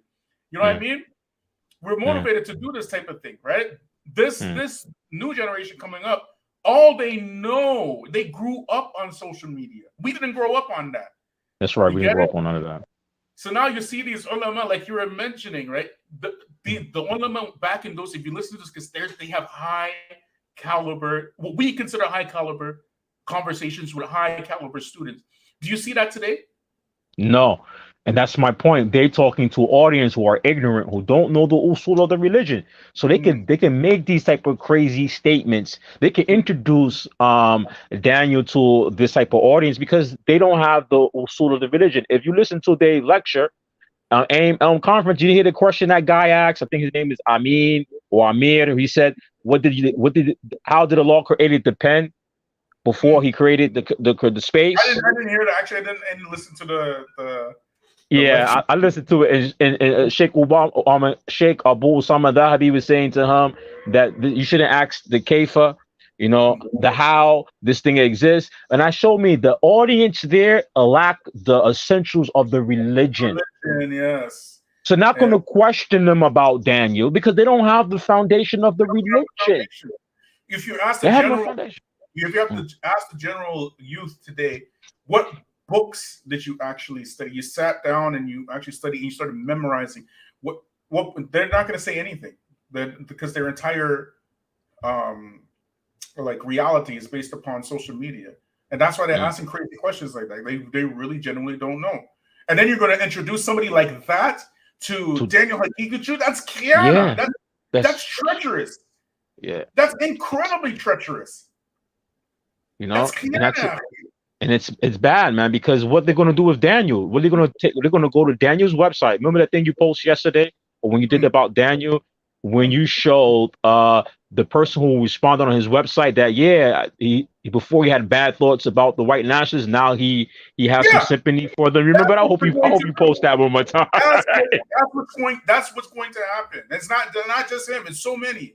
It's so You many. see, Just like you see the guy who commented to me on Facebook told me the same thing that what you talking about? Daniel is right. We have to join the white nationalists against the liberals. yeah, Somebody told me, one of his followers told me that on Facebook, and I was like, wow. I showed it to my companions. Like, this guy is really ignorant. This is what they're yeah. gonna learn. This is what they're gonna learn from Daniel. Mm. And it goes back at the end of the day. What is the main agenda? What's the main objective?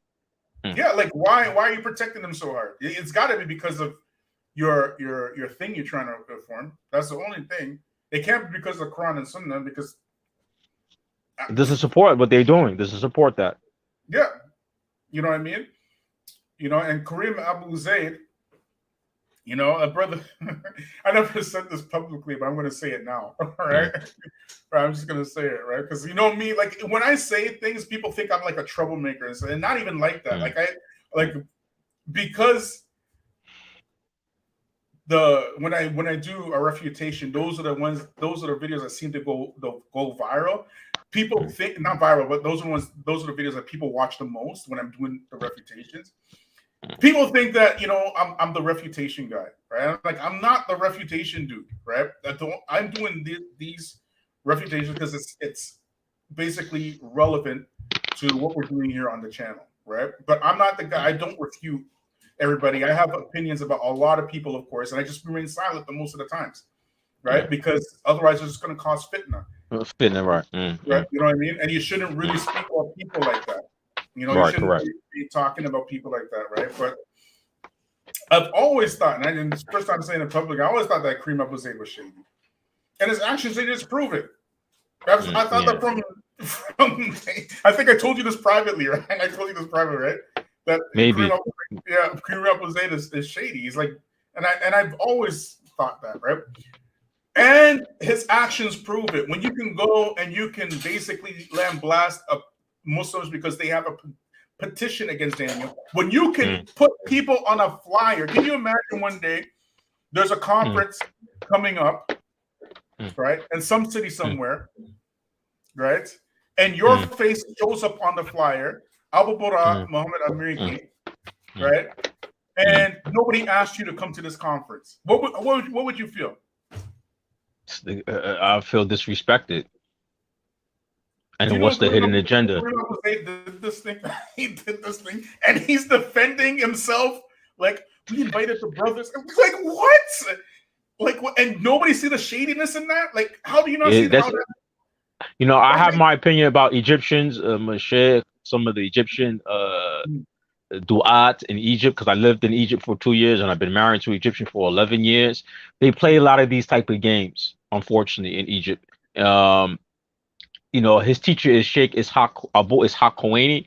I don't have that. Many scholars don't have good opinions about it, right?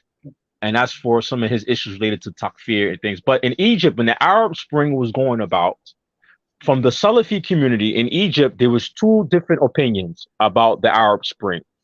Some mashaykh, like Sheikh Raslan, was telling the people, do not go out and fight. My sheikh, who is part of Ansar Sunnah Muhammadiyah, also told the people, which is Sheikh Abdul-Adhim Badawi, who studied with Sheikh Albani, also told the people, don't go out and protest. Sheikh Abu Ishaq Khomeini and another Egyptian sheikh, I forgot his name, Sheikh Hassan, he's very popular from the TV. He told the people, this is what people go and protest. Mubarak got removed. They were telling people go and protest. When Mubarak left, they got the other Egyptian person, I forgot his name. And when he came in and then Sisi got rid of him, they was telling the people go and protest, and the youth was getting killed by Sisi. Then after Sisi killed a whole bunch of them, the youth, then Abu Ishaq Khomeini turned around and told people don't go out there and protest no more. I mean, how many Muslims youth got misguided because of this advice you was giving, and you wasn't thinking about that, hey man, this is going to be harmful for the Muslim youth? And I see the same methodology with Karim Abu Zayd, because he made it clear in a few videos that that's his sheikh. You know, I have an issue with some of the Egyptian Salafis in Egypt that be on TV and stuff, that used to be on TV, right? They have this wiggy-washy minhaj. They have this minhaj very close to like the Ikhwani Muslimin. And I know if you look at Ikhwani Muslimin, Sayyid Qutb, rahimahullah, he introduced to the Muslim Marxism. Marxism. He was in school in America. People don't know that Sayyid Qutb went to school in the United States of America. He graduated. He the one who pushed Marxism. So a lot of people don't know that Sayyid Qutb, like, he is an academic. He actually apostated. He left Islam completely, right? And then he came back to it, right? And what you're saying is 100% correct. And he wasn't a scholar in any stretch of the imagination, but he was a writer. Who do we know that writes a lot today? Daniel, it's the same thing. It's the same thing. And then the thing on top of that, we as Salafi should have learned from that, Exactly. right? But Abu Karim Zayd is doing the same thing that Ikhwani Muslimin did with Sayyid Qutb. They doing the same thing to the Salafis in America now. Come on, man. Yeah, it's crazy, man. And nobody's saying nothing about this. No, let's not beat around the bush. He knows. Okay. Those takes around him, they know. Okay. I'm not mentioning any more names. Right. But Karim Abu Zayd, right? In my opinion, he's been shady for a long time. I see the funny moves he makes. Very funny moves, particularly with Daniel, right? How are you going to be refuting takfiris but inviting Daniel? How are you going to be refuting, people who are making talking about Hizb ut-Tahrir? Like, he refutes Hizb ut-Tahrir but invites Daniel. Like, come on, man. Like, it don't make no sense. And then, Karim Abu Zayd, he studied from Islamic University here in the U.S. I think it's in Minnesota, right? And the professors in the university are Egyptian mashaykh who got doctors. They got their doctorate degrees. They are actually Salafi. Why he's not introducing these Salafi mashaykhs from Egypt who are teaching, making tulab here in America, like himself, right? Why he's not introducing these sheikh who have PhD in Sharia law and all these things? Why are you not introducing these sheikhs to the Salafi in these conferences? That's my thing, man.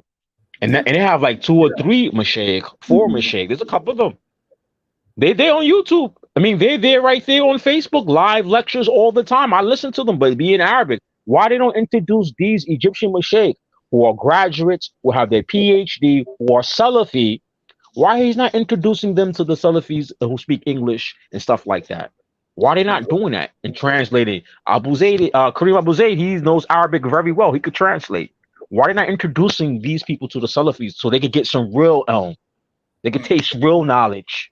And this is when you see them not doing these type of things and they have the capability to do these things, that show you they have hidden agenda. You bring Daniel, PhD in philosophy from Harvard, to the Salafi. I don't think he has a PhD. I think he's got a. I think he does. No, I think Daniel has. Okay. No, I think he has his PhD. We look it up. We can look it up. I think he has his PhD in philosophy. Well, for sure, he's got his bachelor's from Harvard of all places, right? And we know what kind of people Harvard pushes. Harvard. That's where all the spooks come from. The skull and bones, like all your presidents. You know what I mean? All these very notorious,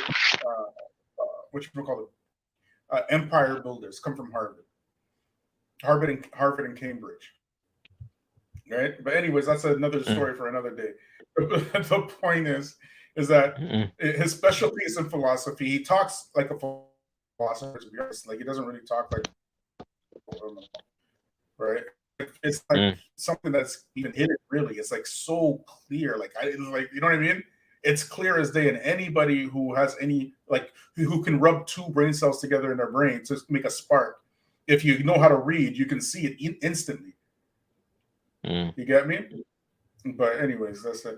Well, go on for another few. If nobody else wants to join in, we'll go on for a few minutes. I was waiting for the brother Josh, man, because I was reading some comments of Josh yesterday. I was hoping that Josh would come on. because I really want Josh. I want to hear what Josh's opinion how he feel about when they use black people to defend people like Daniel. Mm. And this is go back to your video yesterday about being on code and stuff. Yeah. And but I was reading Black Psychologist. I was reading one of his books because I study now Islamic psychology, right? I'm looking at one of the books. He said that black people really been conditioned, you know, and it made me really think that our peoples are really conditioned in our community, and it's like some of us.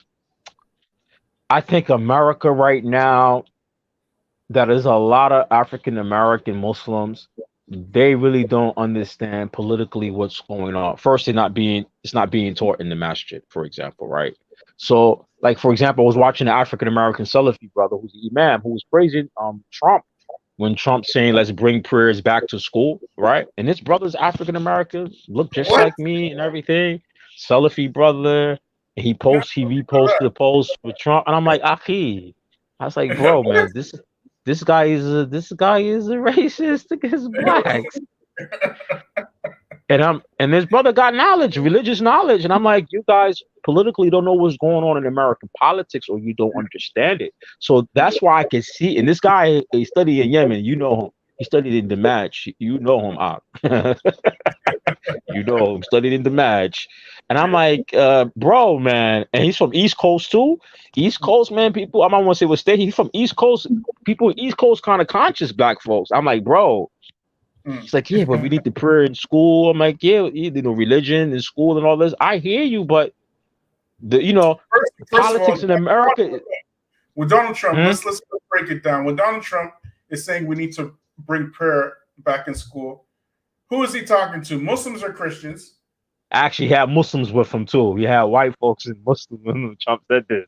He had some Muslims and Christians with him. He actually did, yeah. Yeah, Trump he slayed. Who is he talking to, right? See, we already talked about this. We already talked about this. When you put Muslim-looking and black-looking people in front of, the black masses and the Muslim masses in order to push white supremacy, we know very well that Donald Trump, he ain't talking to black people. He ain't talking to Muslims. We know that. We know that he's trying to reach the white Christian masses. You understand? That is his base. So when he's talking about bringing prayer to school, he ain't talking about salat, number one. And number two, he don't pray. Number two, okay? Remember the picture of the Bible upside down? The picture, remember? Yeah. What prayer was he making when he was smashing those porn stars raw dog? Like, what prayer was he making then, man? Come on, get a grip. And get a freaking grip, man. You guys are making Islam look terrible. Our people don't, our people, we don't understand. I don't think we don't understand American politics. And then black folks, African Americans, we use religion as an escape of not to know these things. We as Christians, Muslims, African American Muslims, African American Christians, we use religion as it's like a handicap for us. Like we use it for escape from reality, what's going on. And we think that by not knowing these things or being aware of them is going to make it better for me. We use religion as treat trauma and stuff. Like I said, we've been conditioned. But Josh was saying some things yesterday. He was making some points, and I want him, I want to hear what he has to say, actually. Assalamu alaikum, Josh. How you doing, bro? وعليكم السلام ورحمة الله وبركاته. كيف حالكم؟ Alhamdulillah, what you got for us? Yeah, I'm not sure which points exactly Abu Bara is referring to that I made, but firstly, I just want to say, Jazakum Allah khair to you, Bilal, for this, series of ongoing work against Daniel Haqiqatjou. If anyone, if anyone is sincere, they'll surely accept, what has been said, and to not accept it is just a sheer sign of dishonesty and insincerity, without a doubt. But I guess as far as black people kind of buying into the nonsense.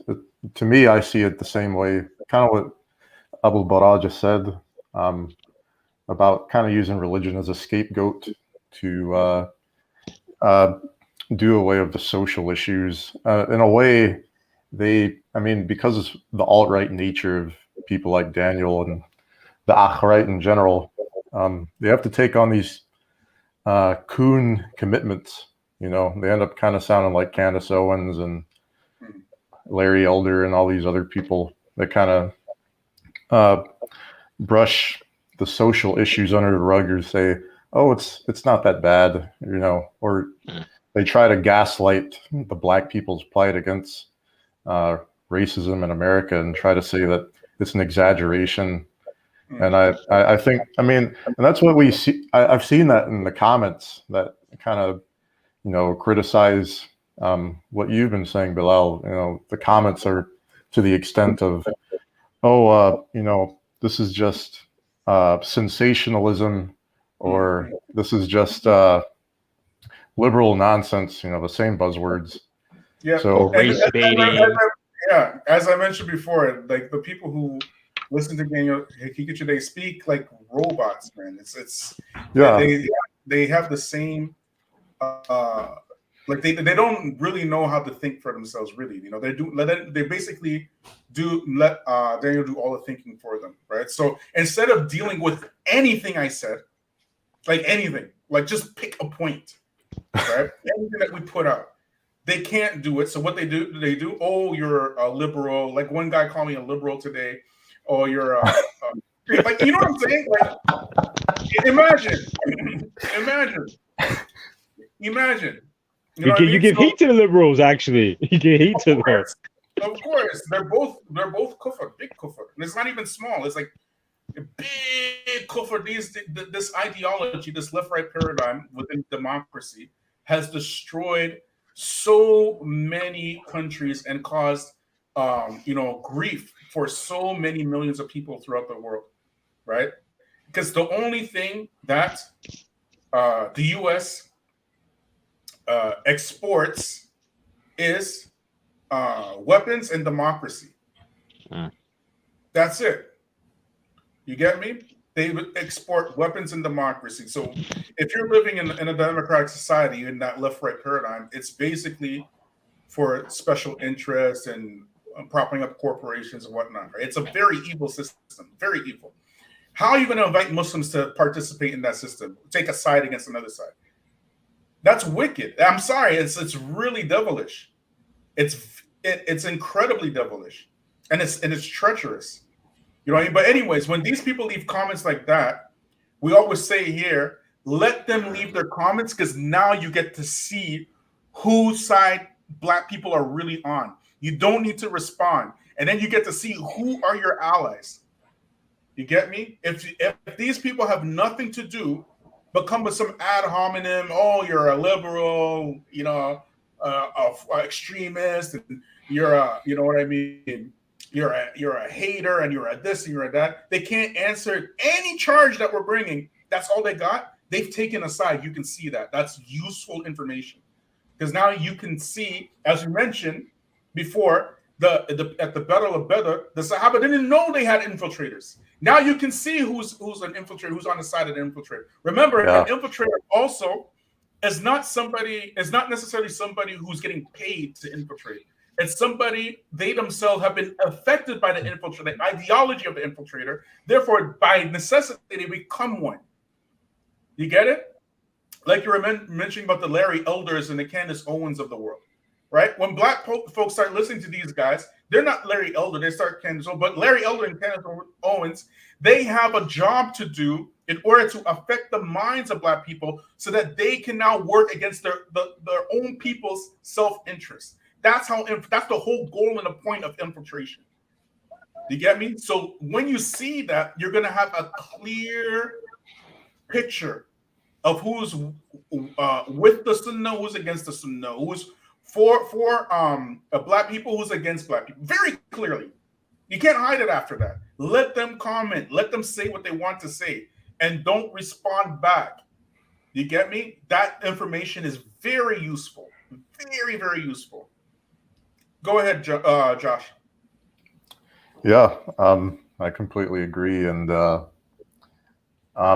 effectively, just the whole idea of criticism against racism now, these Muslims, the Daniel supporters, criticize people bringing that up of Daniel or bringing up racism by the white supremacist or anyone like that, saying it's a minor criticism.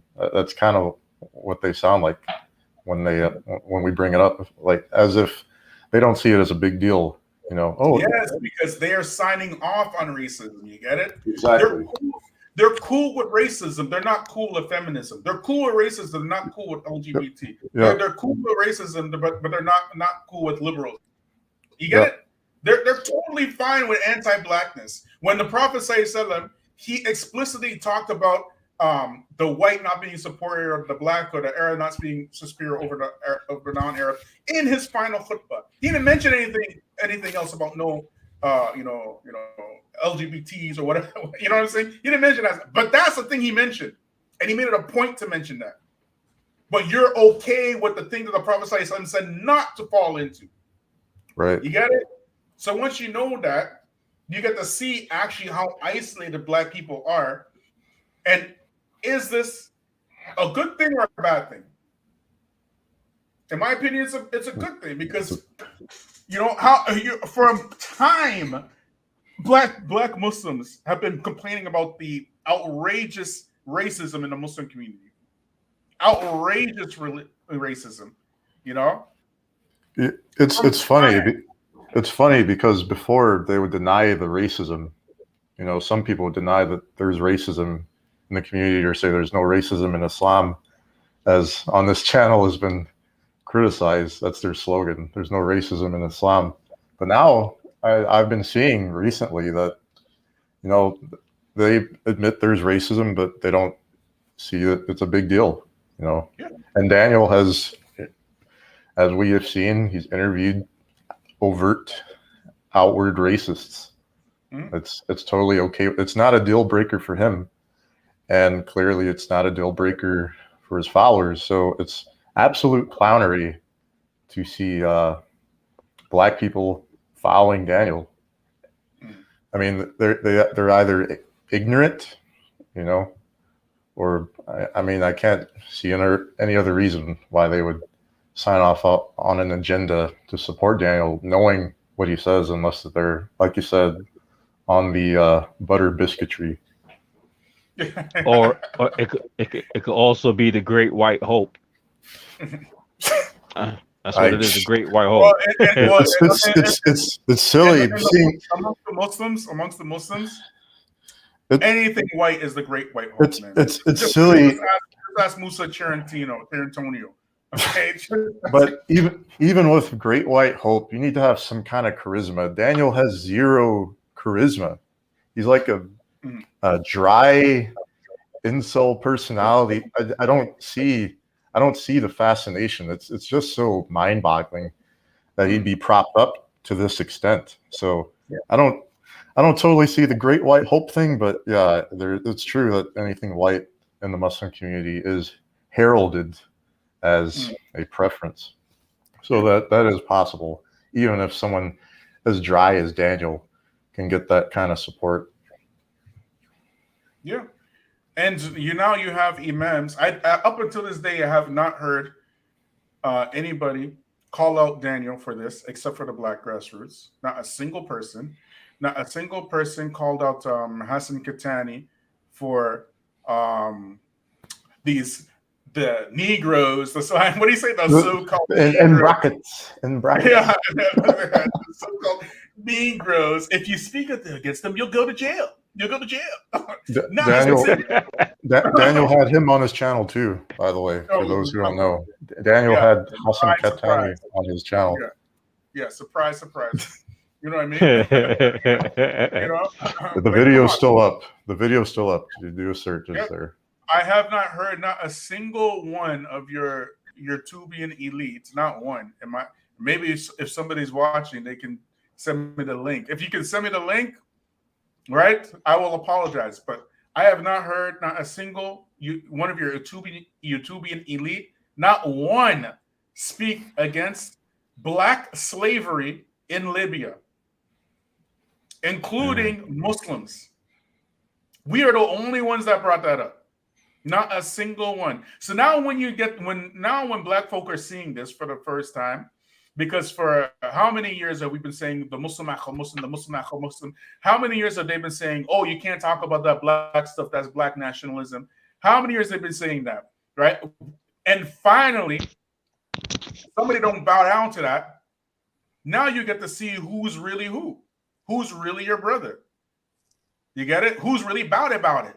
If you're about brotherhood, why haven't you talked about our, this? You haven't talked about this, but you're ready to talk about everybody else. You get it? Well, so these comments and these what you would call it, alignments that people are taking, we'll see on Yom Kiyama. Okay, if you want to align yourself with racism on Yom Kiyama, Allah will judge us on this issue. If you feel comfortable saying that we can seek what you would call it, common ground with the white nationalist, the Muslim.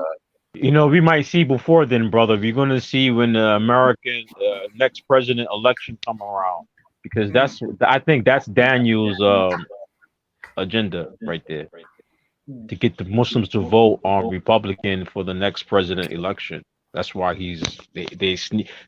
think he's an agent of somebody. Somebody's behind Daniel. Trust me. He's definitely an agent. There's no doubt about that.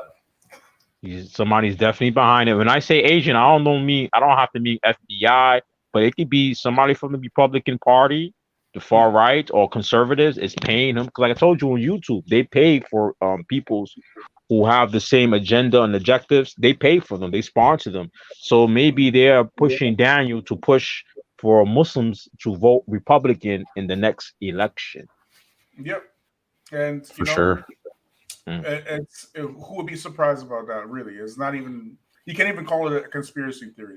They've already done this with your Islamic organizations, with the liberals. Right. Every single Eid, why are they pushing white Kafir politicians in front of you to vote for the Liberal Party on Eid? Because ironically, the khutbah that the Kafir white liberal is giving is better than the Imams. Because the reality is, Yaqeen Institute was pushing the Democratic Party. Yaqeen is going and then Daniel's going to push for the conservative side. So this is about votes. End of the day, somebody's pushing behind these entities for votes. The next president election, you will see right now, we see in the politics, they going after Trump. We already see what's going on. So they really there's forces from the Democratic Republican. They're really trying to get people out to vote for the next election. And I really think that Daniels is going to be pushing that conservative side. That's what actually we're witnessing. And Karim Abu Zayd introducing him. He's introducing him to the Salafi Muslims and stuff like that, and all that. Aki, may Allah will protect the Muslims, from this thing. I mean, because it's going to be. I think the next president election is going to be a show to see. It's going to be a lot of things going to be happening in the U.S. and people are going to have to pick sides. And what I read from Daniel's platform is he's really pushing Muslims to be conservative and vote conservative. That's why he's talking about Donald Trump. That's why he's talking about the white nationalists in a good way. That's why he's pushing against CRT. Pushing against CRT really means pushing against the Democratic Party. You got me? So Daniel, in the end of the day, he's just promoting the conservative party. When he say that, is he far right, or any of his statement, any of these type of things, what Daniel is really trying to say to people, yo, I'm conservative. So my conservative party are white nationalists. So I talk about white nationalists. I talk to them in a favorite or in a good, nice way, because this is my party that I'm with. Why I'm against CRT. CRT is against CRT is talking about American history with blacks and minorities. Why I'm pushing against CRT? Because the Republicans are against CRT. They don't want it in their school. So Daniel for sure is preparing the Muslims. Hey man, vote conservative from the next election. You're tired of your kids. You're tired of your children getting the LBGQT content in school. Are you tired of the feminists? Do you want your children, your daughter, to go to a bathroom and it's a boy inside the class? The boy inside the bathroom who's a transgender. You know, you gotta vote. You gotta vote Republican for the next election. Not follow the sunnah. Not come together as an ummah. Vote Republican. That's the solution. Mashallah. That's the solution. So that's what Daniel. That's what Daniel's gonna be coming from. Ain't nobody stupid. Nobody here is stupid. I'm 44 years old. Daniel's very easy to read. His whole message is very easy to understand and read. He's pushing conservative politics. When we say he's far right, he gets a little bit upset. It's hurting him because, you know, all Republicans might not say they white nationalists. You know, Trump's not going to say he's white nationalist, but he supports white nationalists. Right? Daniel, the same thing. He's going to say he's against white nationalists killing non-white people, but he's saying in his telegram that white people's heritage is under attack. I laugh. Where white people's heritage is being under attack? Where? He'll concede and say that white people are oppressed. They're the oppressed people, just like the alt-righters will say. Yep, so same message. It's no different. It's no different. It's no different. And he's pushing that because election time. Somebody's behind Daniel. I'm telling you, somebody's behind Daniel to push this so the Muslims will vote Republican. Because when Bush Jr. first ran for president, one Imam where I live is an African American. Name is Imam Ayub Baki, right? I remember many years ago, he's one of the first Black conscious Imam I dealt with. He told me that when Bush was running against Al Gore, ICNA, they had in their masjid here in New York, they was making a vote on who they're going to vote for. They voted for Bush. And he was telling them, don't vote for Bush, right? He said, because Bush is against blacks and minorities. But Bush, at that time, he was pushing for the Muslims to get some type of funds where the kids could choose what school they go to. Like they could use that for Islamic school, like some type of stipend or something. And so that's why they was pushing for Bush. But look what Bush turned around and did. He attacked the Muslims, right? The Muslims, when that happened, when 9/11 happened, because you mentioned 9/11, I was making salat. When 9/11 happened, ICNO also pushed in their newspaper, David Duke, in the front page article saying the Jews did it. So, and the Muslims didn't do it, the Jews did it. They put this in the front page. This same Imam Ayub Baki went to ICNA here in New York and said, how are you going to put David Duke in the front page of a Muslim newspaper where majority of your followers or Muslim in the community are black or people of color? They're so out of touch. So Daniel, what he's doing is, I understand everything what he's doing. It's about politics, right? They feel that if the Republicans get in, if Daniel's pushing this, the conservative side, and that the conservatives will see that there's a group of Muslims who support them. So if they do get in power, maybe they won't be so harsh against Muslims. Maybe they won't do another Muslim ban on the Muslim. And Daniel's message is very easy to understand what his angle is, in my personal opinion. Brother Reactionary, what you got for us? Assalamu alaikum, brothers. Hope you're all well. I don't see what the big issue is with why you have a preference for liberals versus Republicans. Why are Democrats or liberals such a preference for you over Republicans? I don't get it. Hold on. Don't say anything. Okay. People in the chat, does the Feachaz have a preference for liberals over Republicans? Put in the chat, please. Nobody say anything.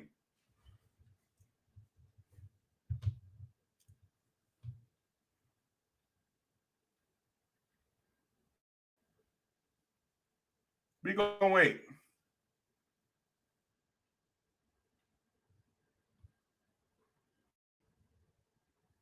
Does the Feachaz have a preference for liberals over Republicans? Where my day ones at?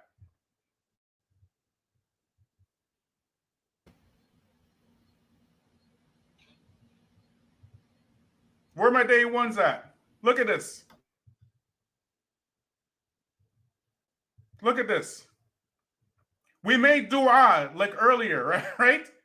We made a dua about the liberals. Abu Bora, what was the dua that we made about the liberals? I can't remember because maybe I stepped out. Okay, we made a dua. May Allah put them in the fire. Ameen. And we made a dua about the conservatives. May Allah put them in the fire. Ameen. And both sides are kufr. And both sides have one purpose and one purpose only, is to uphold white supremacy. Here come reactionary. Here he come. Like, Akhi, why you waste our time? Like, wallahi, Akhi. Like, why you waste our time? Bro, I just heard, before I jumped on, Abu Bara was talking about this guy that you're talking about wants us to vote Republican instead of liberal, like as though liberal is the preferred option, right? Why is liberal preferred to you over Republican? I was talking to you about a situation. I didn't say go vote the Democratic Republican. I didn't say that. Did I say Abu Bara, you should go and vote? I told you about a situation that happened. I didn't say that. I said, go vote or whatever. Okay, brother. All right. And also, with regards to Republicans, they would promote an agenda that Muslims should support, and that is removing Muslims from the kuffar land and sending them back to Muslim countries. Isn't that a good thing? Right? Don't Muslims want repatriation to Muslim lands? Are you guys reactionary? Is the Muslim blood sacred and his property and his honor sacred? Yeah. Okay. So so if for the Republicans to do that, for them to do that, that means you don't see what Republicans did to black people, meaning killing them, maiming them, harm them. You want the Republicans to do the same thing to Muslims, to remove them? You want them to burn down their masjids? The Republicans did what? You want them to burn down their masjids? Do you want the Republicans to kill and shoot Muslims? Do you want them to illegally put them in prison? You want them to put Muslim women in prison? Not only that, Abu Bara. I said they want to repatriate Muslims. What's wrong with this thing that reactionary is talking about right now was already done in the Spanish Inquisition, right? I don't know why. Like, Akhi, why you come in here and waste our time, man? Like, well, are you a supporter of Daniel? Reactionary? Are you supporter of Daniel? Or he left? Who here talking about? Who here are you talking about? No, I'm here. Like, wait, I'm talking. I'm here. I'm talking. Go ahead. Right? Who here talking about liberals are better than conservatives? Nobody said that. Who here talking about the Republicans? They're supporting the preach. You know that the same devils that you're talking about supported the repatriation of blacks to Africa as well. Do you know the same devils that you're talking about? Yeah, and don't you support that? Don't you think that's a good thing? No. No, where will I go? Where will I go? I'm a caller from Canada. Where I go? I'm going to go to your country, Pakistan and Bangladesh, wherever it is from. Y'all going to accept me? Okay, so you don't support the right of people to repatriate to their now he's talking about rights. Look at him. Now he's talking about rights. Yeah. Now you see, you waste our time, Akhi. Like why? Why is it wasting time? You don't like differences of opinion, reactionary. What country should I go back to? Don't hide behind difference of opinion, bro. Don't hide behind that. All right. I'm trying to give a different. Okay, let me ask you now. Point of view, and you're saying you don't want to hear it. I'm going to ask you something. Why you don't answer questions? Go ahead. Yeah, go ahead. Why do you prefer the Republican or the right-leaning politics over the liberals? Go ahead. Tell us. Okay, I don't necessarily prefer the Republican views over the liberal. Oh, you don't want me to finish my sentence? That's it then. All right. Every single time that guy come on, man. Anyways, Oh, man, brother, I see, wanna- what you got for us? Yeah, I mean, it seemed like he was supporting them to me. That's why I raised my hand. He got to talking about, you know, the conservatives are, you know, in favor of withdrawing the kuffar from Muslim lands. He forgot that a Republican is the one who started the never-ending war. Bush, they all supported it. If that's the case, then he should have support the liberals too. Bernie Sanders been calling for the withdrawal of the kuffar from Muslim lands. But you know, that's just an act anyway. None of them is gonna like totally do that. They might withdraw from, you know, say Afghanistan, but that's for strategic reasons. They just gonna end up other places. Aki, I think the one of the things we gotta understand, a lot of these immigrants, these dudes want to be white, man. Let's just stop playing around. They want to be white, and pretty soon, I suspect you're gonna start hearing rhetoric like, well, it's okay. We need to cater to the white supremacists because Some of them are classified as white. The Some whites of them are already dominant. classified as white in America. Exactly. The Arabs, they fought for that back in the 50s to be called white so they can, you know, stay in the land. But you're gonna start hearing, But I suspect you're gonna start hearing things like, you know, they're the dominant society, so we need to call them to Islam. It's better for the religion. They're gonna start saying stuff like that, Aki. Yeah, it's totally retarded, man. You know, that's why they're so quiet when Daniel was doing it. This is good. You know, they're the dominant people, just like the prophet called Quraysh, the chiefs of Quraysh, and you're gonna start hearing rhetoric like this, I suspect, in Allah Alam. Yeah, that's why we say let them make their comments and don't say anything, because then you're going to see who's really about it, who's really with the brotherhood, right? And who's really about you, keeping you black and poor and cleaning their toilets. You know, the United States already has a history of trying to repatriate blacks back to Africa. You know, the Liberian project. How did that go? Yeah, exactly. Total disaster. In the 1800s with Marcus Garvey, right? And his what's it called? I can't remember. But anyways, they divided them and started a civil war. Yeah, they first. Hey, did you hear that guy though? When he asked you, he literally asked you when he was on, you know, Mike. He said, "Why is that a bad idea about them sending us back to Africa?" So after we built the country, we're supposed to just run like he did and let them enjoy. You know, they want to enjoy all the things that we like fought for, our people died for, and they want to come over here and disrespect you and enjoy all the privileges that we fought for. The 14th Amendment. Our people fought for that to become like, you know, citizens of this country because they wanted to send us back. That's why they're able to come over here, have children. Now he's an American citizen. I'm telling you, Aki, these people are just fighting. They see us in the way of the crumbs that they can get from master. And we know in their country, there's a lot of anti-black racism anyway. So they fit right in. Yes. A lot of black anti-sentiment. Yeah, exactly. See, Reactionary wants to know why I cut him off and muted him and kicked him out. He wants to know Can't take this guy serious. You Yeah, can't take can't this take guy him serious. serious. This guy serious, bad. You know what I mean? You just come in here, we're trying to have a conversation, and you come up with some nonsense, and then asking me why I treat him like that. Why he's still in America? Why he didn't go back to his country? This guy, man. I lived in Saudi Arabia for 9 years. Okay. Do you know that I lost jobs in Saudi Arabia because I was black? I never said that before. Yeah. I never said that before. Because I was black. Because these jobs wanted to bring in white South Africans. Right? And they'll say that. Yeah, it's not hard to believe. I lost people work. say it. Yeah, they'll They say it to you in your face.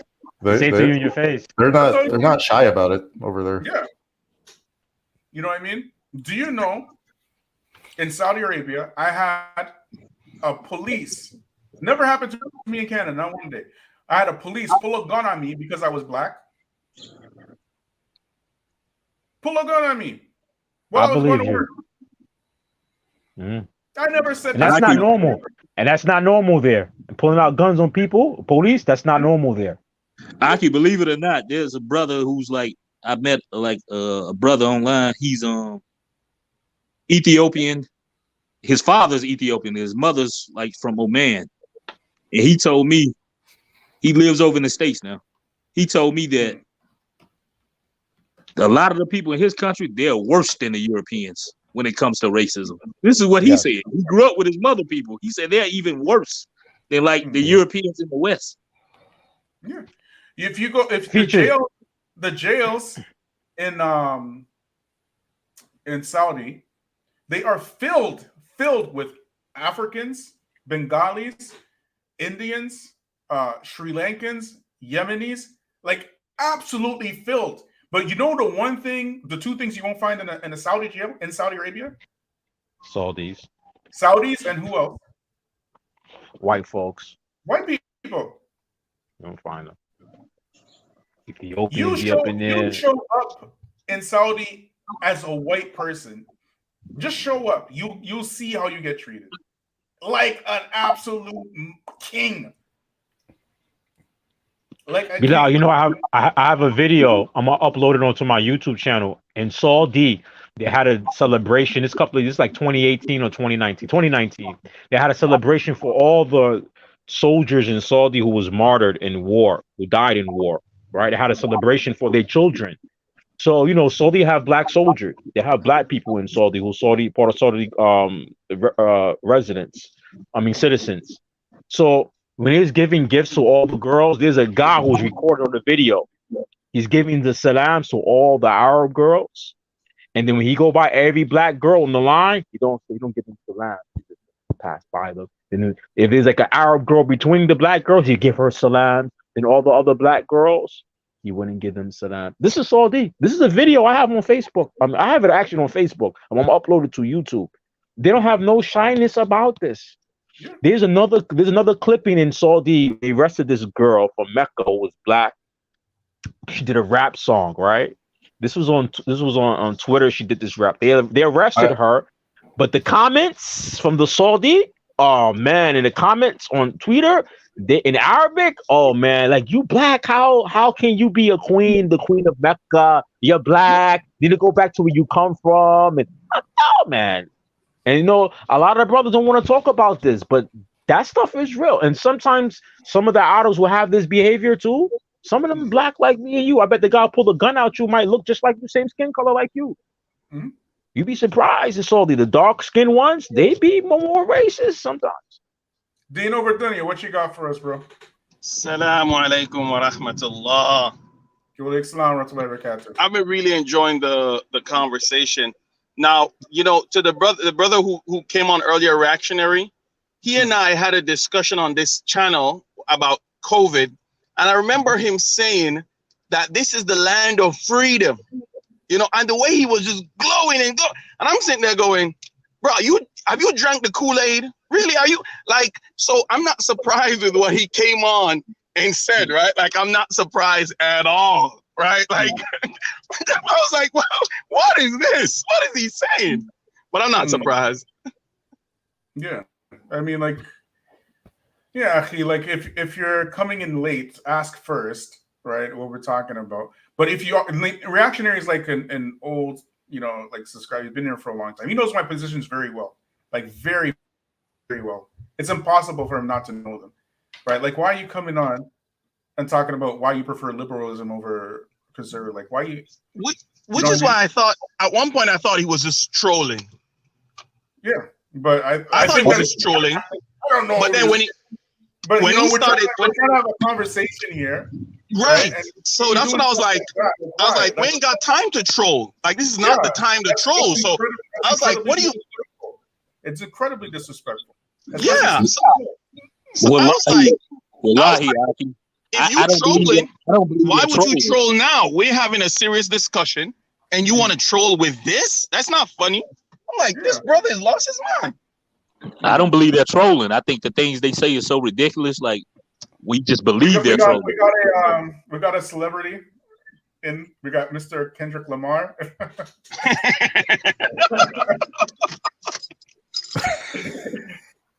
Kendrick. right, good.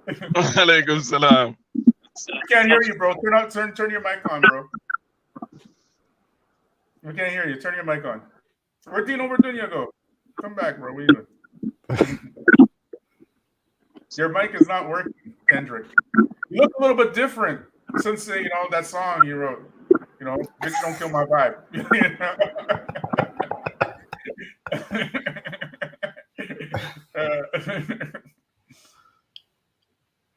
Kendrick, come back when your mic is working, bro.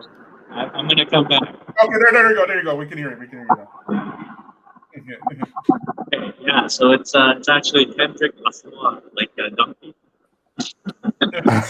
Lahmar. Kendrick, there's something up with your mic, bro. Sorry, we could just see your skin lightening cream. That was it.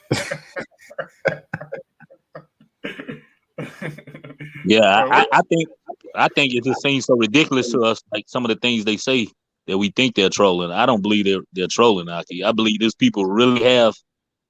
I believe he really has that type of mind state. Well, let's ask him. He's back. Let's ask him. What you got to say, reactionary? Oh yes, sorry, brother. I wanted to apologize for trying to think outside the box. Everything you said is 100% correct. Here we go. Yeah, I'm fully in agreement with whatever you and your panelists say. Nothing you say can be challenged. I surrender to your supremacy in this room. It's funny, reactionary, because you're saying nothing that I say can be challenged, right? In this very pompous, obnoxious way. You haven't quoted anything I said at all. At all. You haven't even quoted my thoughts, period. What you said, the first thing you said is why you prefer liberalism over conservatism. When you know very well, you've been watching my videos very long. When I say openly, say both of them are from kufr, both of them have the same purpose, both of them are evil, and Muslims should be independent. Correct? You heard me say this many times. Correct? I heard you even say that on today's show, right? Yeah, I even heard you say that on today's show. Yes, the answer is yes, of course. Okay, so then why you come here? We're trying to have a conversation and just seeking attention on my channel. That's rude. That's rude. Seeking attention. I wasn't seeking attention. Okay. Right? When I said you, I gave salams. Explain to me why you led with why do you prefer liberalism over conservatism when you know very well my positions? You're not new. Okay. So if you go back and listen to the conversation just before I joined, and I did mention it, that your guest, Abu Bara, our noble brother, he was kind of, his sentiment was that liberals are fine, but Republicans are evil. That wasn't the sentiment. I didn't agree with I didn't say that. That wasn't the sentiment never said at all. that. You never said Jim that. Crow Joe. Let's look at him. You don't hear him? Jim Crow Joe. Okay. You So hear him mention all the time Jim Crow Joe. Do you support voting? Do I support voting? Yes. Should Muslims in America vote? That's their personal choice. That's No, their personal that's not the choice. question I asked you. That's my answer. That's their How personal is that an choice. answer to my question? Man, who are you? You're criticizing people to encourage voting for a particular party. Do you support them voting for any particular party? What should Muslims do? Listen. If what Muslims need to do, was what black people need to do. Have their own political party. Locally where they live. Local politics where they live so they can control the schools. They can control what's going on in their communities. Fine. So where is this Muslim party? For that to happen, you have to vote locally. Okay. Yes or no? Yes or no? I think that's a reasonable position. Okay, then How can you make that? Okay, so why are you complaining about the Republicans and liberals then? Just form a party. I said Muslims make their own party. What did I say? Muslims make their own party. And the Republicans, listen. I make it more clearer. Yeah. The Democrats and Republicans. The Democrats have some good things, but they have one or two evil things that wipe out the good they have. The Republicans have some good things. They're against abortions, right? They're against the LGBTQI, right? That's some good, but the racism, the white supremacy wipes out all the good that they have. Muslims and blacks need to have their own party for their own interests in the local government where they live, in cities where they live.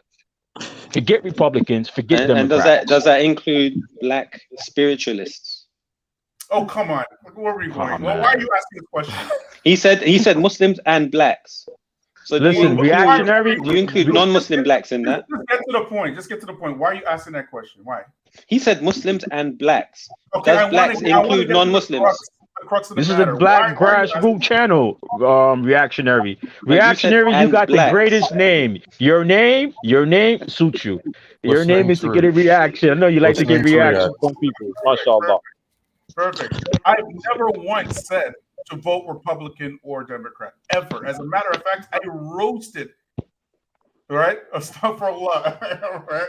I shouldn't say roasted, but I put out Sheikh Haytham Haddad because he said it was wajib to vote for the left-leaning politicians there in Britain. I made an entire video about that, right? And I told him this is incredible shucking and jiving. You don't know what's going on. Muslims should not vote for or against any party. They should be voting for themselves. I said it way back, all the way, like almost 2 years ago. That is always. What did you say? What are the Muslims doing in? Is it Minnesota or Michigan? Well, you mentioned something about Michigan, I think it was, where Muslims have developed a sort of voting bloc. Who did you say they're voting for? I don't know what you're talking about.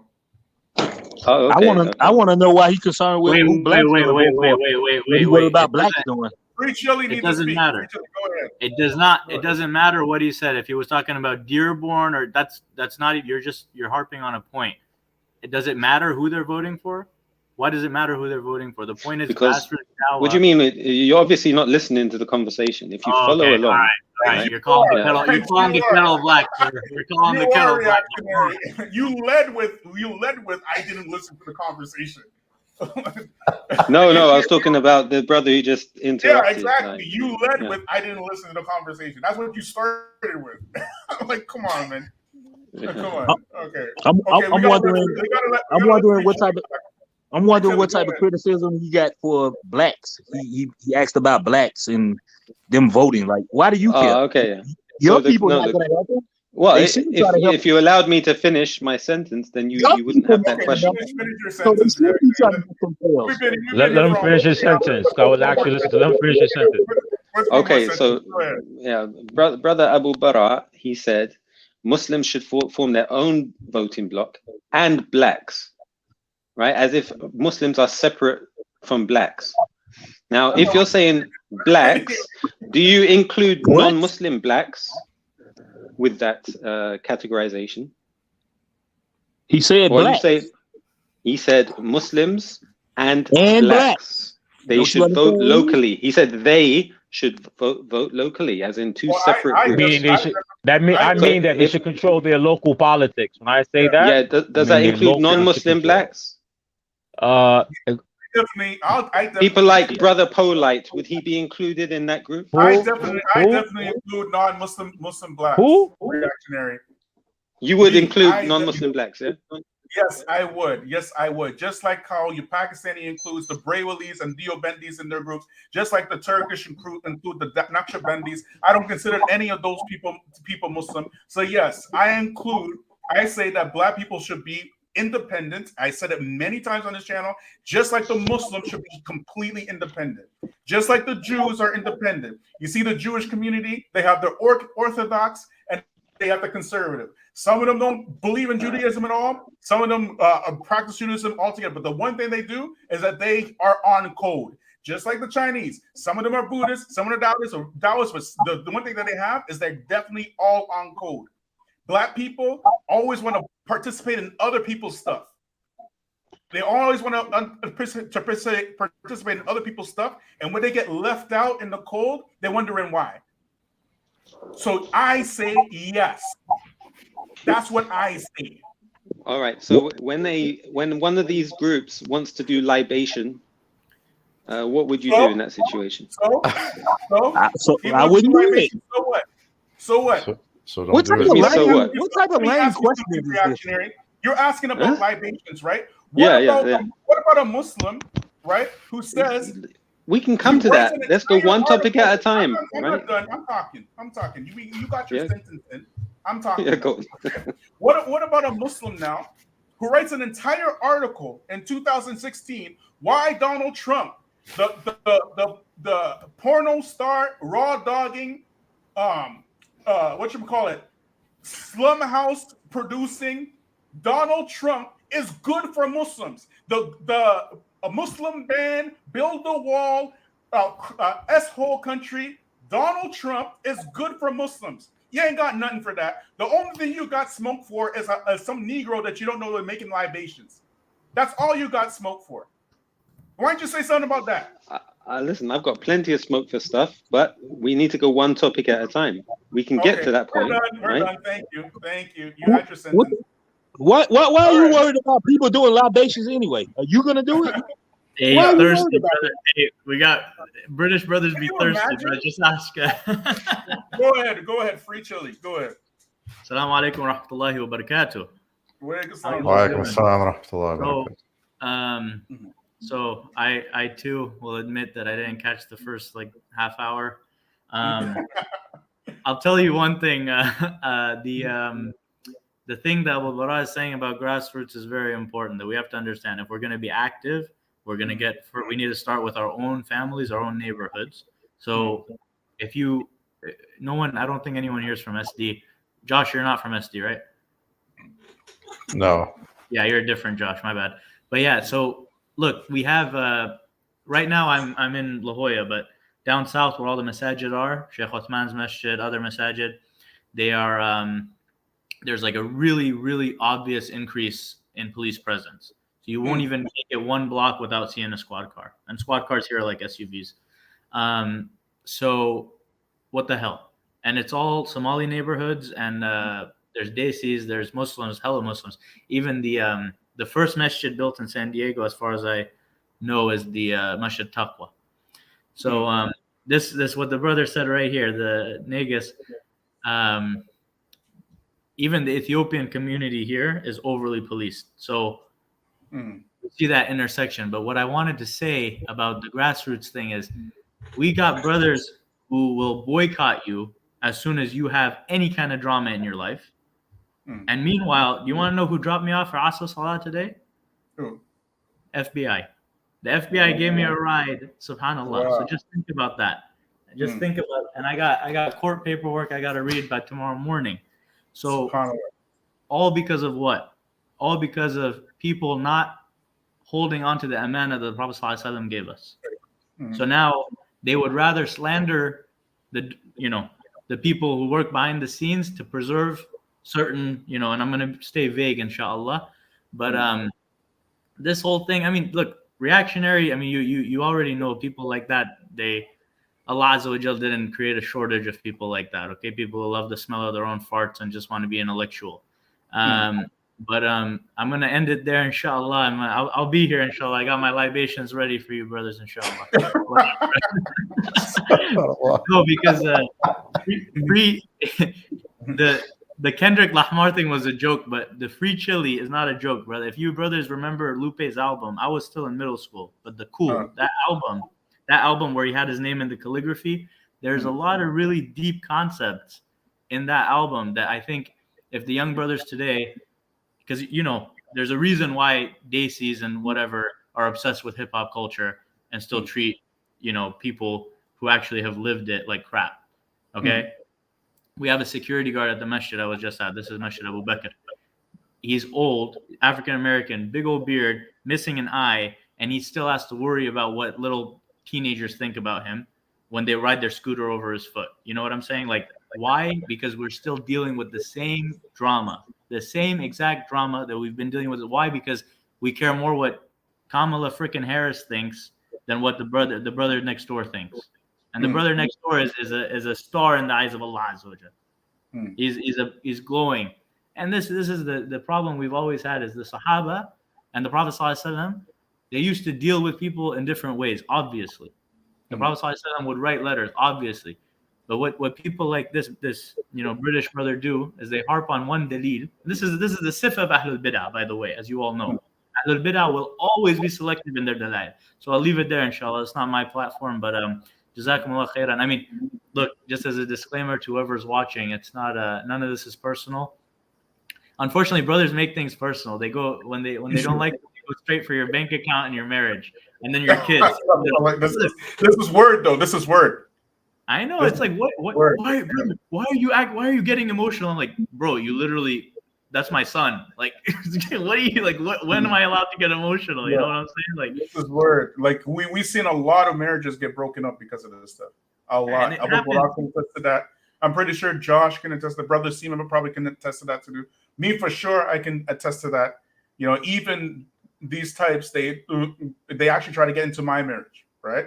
Yeah. Way back in the day, right? So yeah, that's word, man. It's not a joke. It's something that's very serious. So I know exactly what you're talking about. This morning, I had breakfast, and there was a guy there, like my neighbor, who is a homosexual from Philly. He's a homosexual white guy with like this, I don't know, like a boyfriend, Latino boyfriend. And that guy understood this crap better than most of these du'at in England, bro. I'm not even kidding. Like if I hear Fulan and Alan talk about problems in America one more time, I'm gonna get so pissed. Like these people, the guy's trying to teach me what a miswak is, and he doesn't know who I am, obviously, because he's an unbiased, And then meanwhile, we got brothers like, brother, why's your thobe like this? Hey, did you hear he divorced his wife? Hey, did you hear he says he drove a Maserati? Hey, did you hear he didn't give khutbah that week? Hey, did you hear this? Subhanallah. And I just want to give a quick shout out to St. Louis, Missouri. St. Louis, Missouri, the masjid that kicked me out at gunpoint. May Allah Azza wa Jal give you what you deserve. Hey, I went to the wrong. It's my bad. I went to the wrong. I was looking for the Salafi masjid. I ended up in one of those like really expensive, marbled out, beautiful, and all the security guards are like mixed dudes from Tri-City with ARs, and I'm just like, oh wow. What is going on?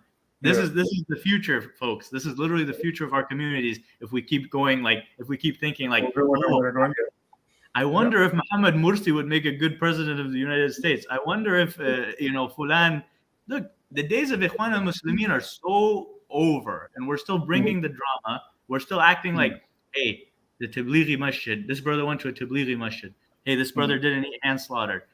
And this is the same thing that destroyed the Yahud and Nasara. أو لتتبعون سنن الذين من قبلكم شبرا بشبر وذراعا بذراع حتى لو دخلوا في جحر ضب لاتبعتموهم قلنا يا رسول الله اليهود والنصارى قال فمن. So إخواني, just understand that whatever this channel is in your opinion, don't think it's only voices of African Americans, because wallah al-azim, I'm very happy you said that. No. I empathize. Every single time I travel in this country, I empathize more and more with what's going on, because now I realize like this brother does have a no. Not. I don't need any. I will literally delete my 44 subscriber channel if you guys start. Do not. I don't. This is not. I didn't mean for my profile picture to be that. There's a reason it's free chili and not Abu Sufyan. So anyway, Brother Bilal, the reason why you get the type of smoke you get, I noticed early on, like when I was just online and I would have these discussions, they're not used to anybody speaking up, especially black people. So this is like, that's why you getting all this hate, and you're like one of the only voices, now. But bro, people done told me stuff like, "You dirty black guy." This is like Muslims telling me this, but like speaking up, they're not used to.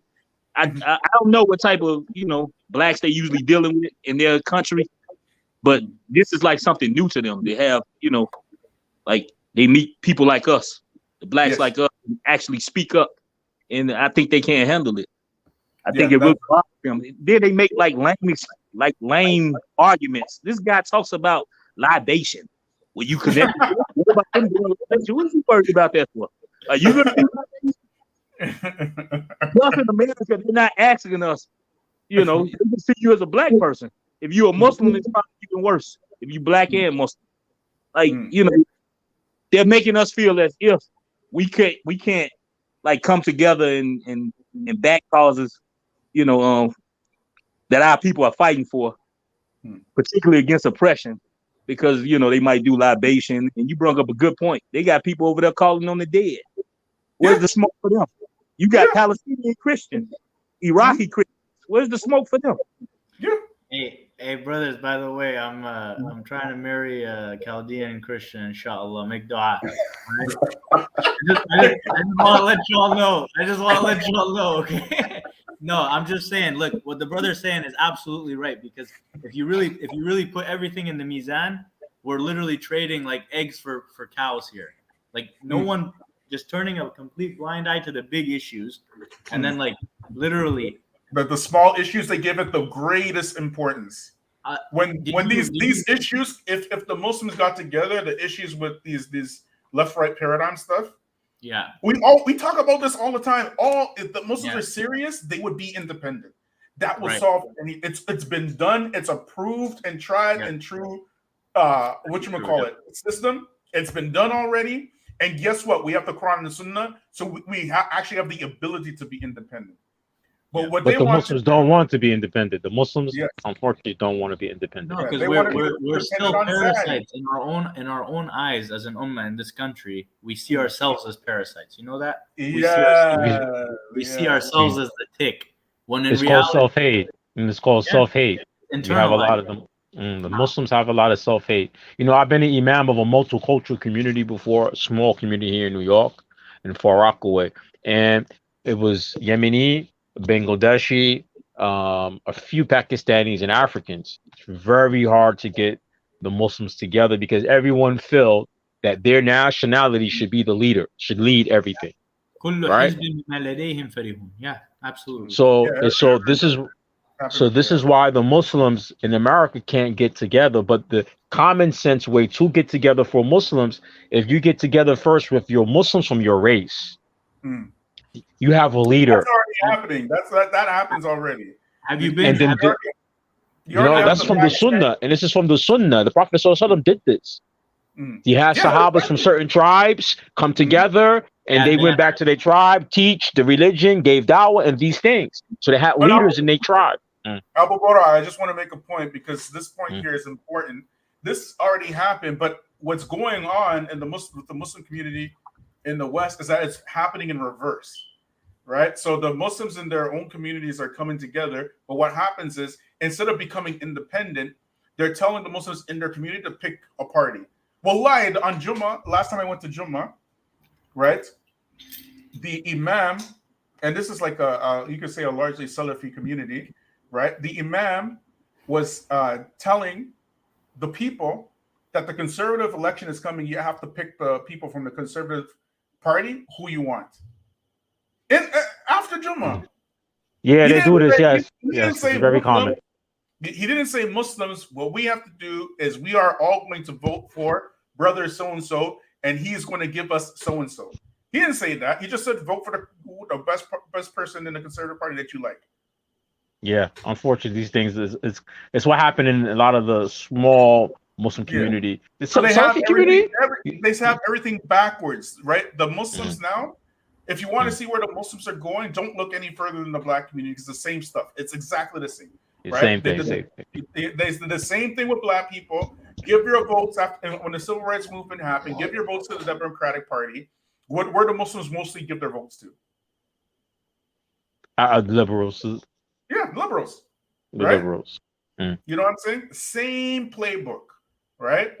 We are the only ones here in the Feachaz saying that Muslims need to be independent, and it's not something that's far-fetched or pipe dreams, or it's something that actually can happen.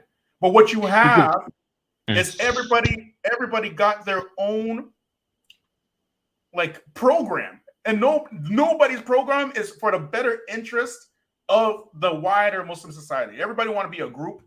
Everybody want to be, like a hizb. Everybody want to, monetize the dawah. It's crazy. It's madness.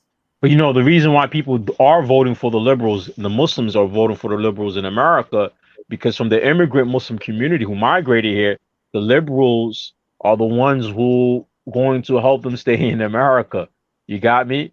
So for sure, a certain group of Muslims are always going to vote liberal, no matter if they pushing LGBTQTI or no matter what they push. They don't care about that LGBTQTI stuff or the feminist stuff. They just care because the liberals is going to help them stay in this country, and that's why I keep on saying Daniel's trying to show them or push. No, the conservative can help you if you help them to stay in this country. That's what Daniel is doing, man. That's all that is.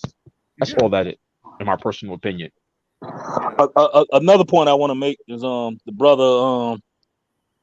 brother mentioned earlier that there's some good things. I'll fix it. AKA Kendrick Lamar. No, the brother mentioned earlier that the Republicans are against, like, they do some good things and they're against like homosexuality. I want to correct that. Like, some of the Republicans are. Like, you'll see like Dick Cheney come out, he's in favor.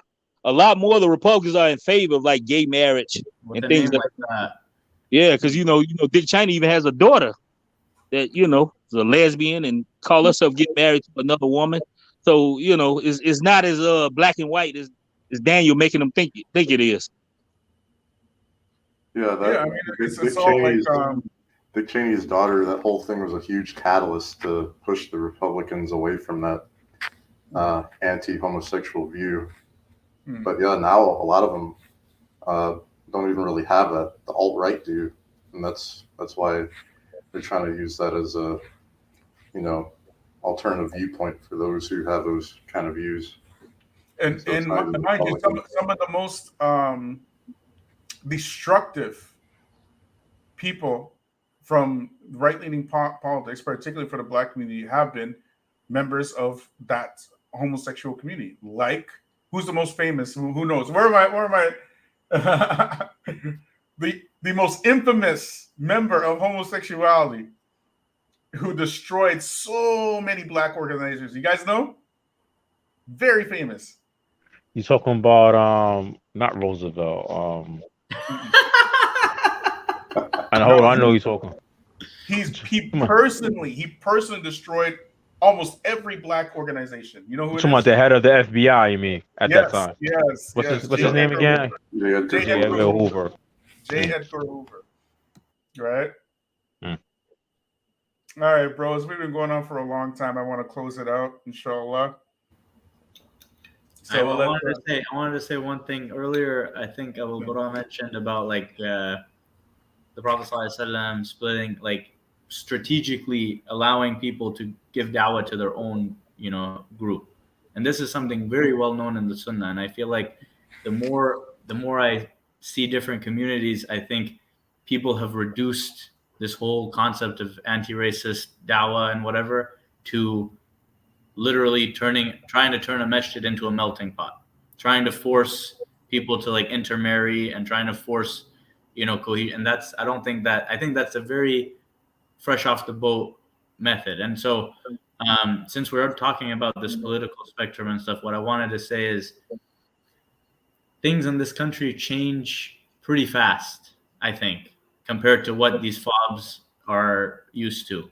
Okay. So like we're talking about people whose mindset is like they see the world as like Mughal dynasty, Fulan, and then Imran Khan. Like we're talking about people who aren't even like on the same wavelength. They come here, they migrate here, get good jobs, their kids don't even pray, and then they're running masajid.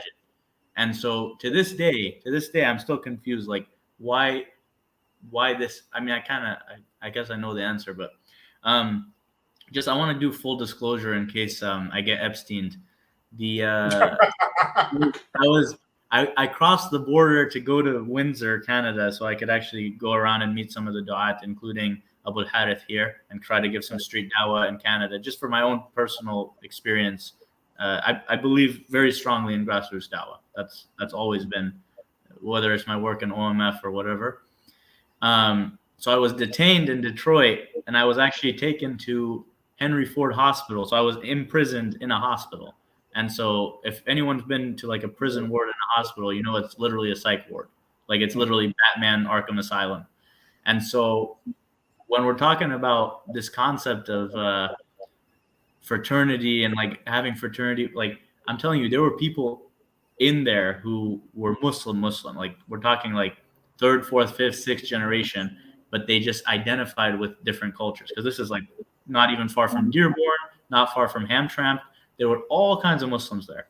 Like people, either they looked white, they looked Mexican, they looked African American. We're talking like people half Malaysian, half. There was a guy in there who was Kendrick Lamar's stepbrother, half Malaysian, like stuff like that. Like we're talking like people, you know, real people. And there was a sense of community in there that I had with Muslims. Maybe some of them didn't pray. Maybe some of them were on like lithium or whatever, like whatever excuses people have to write brothers off.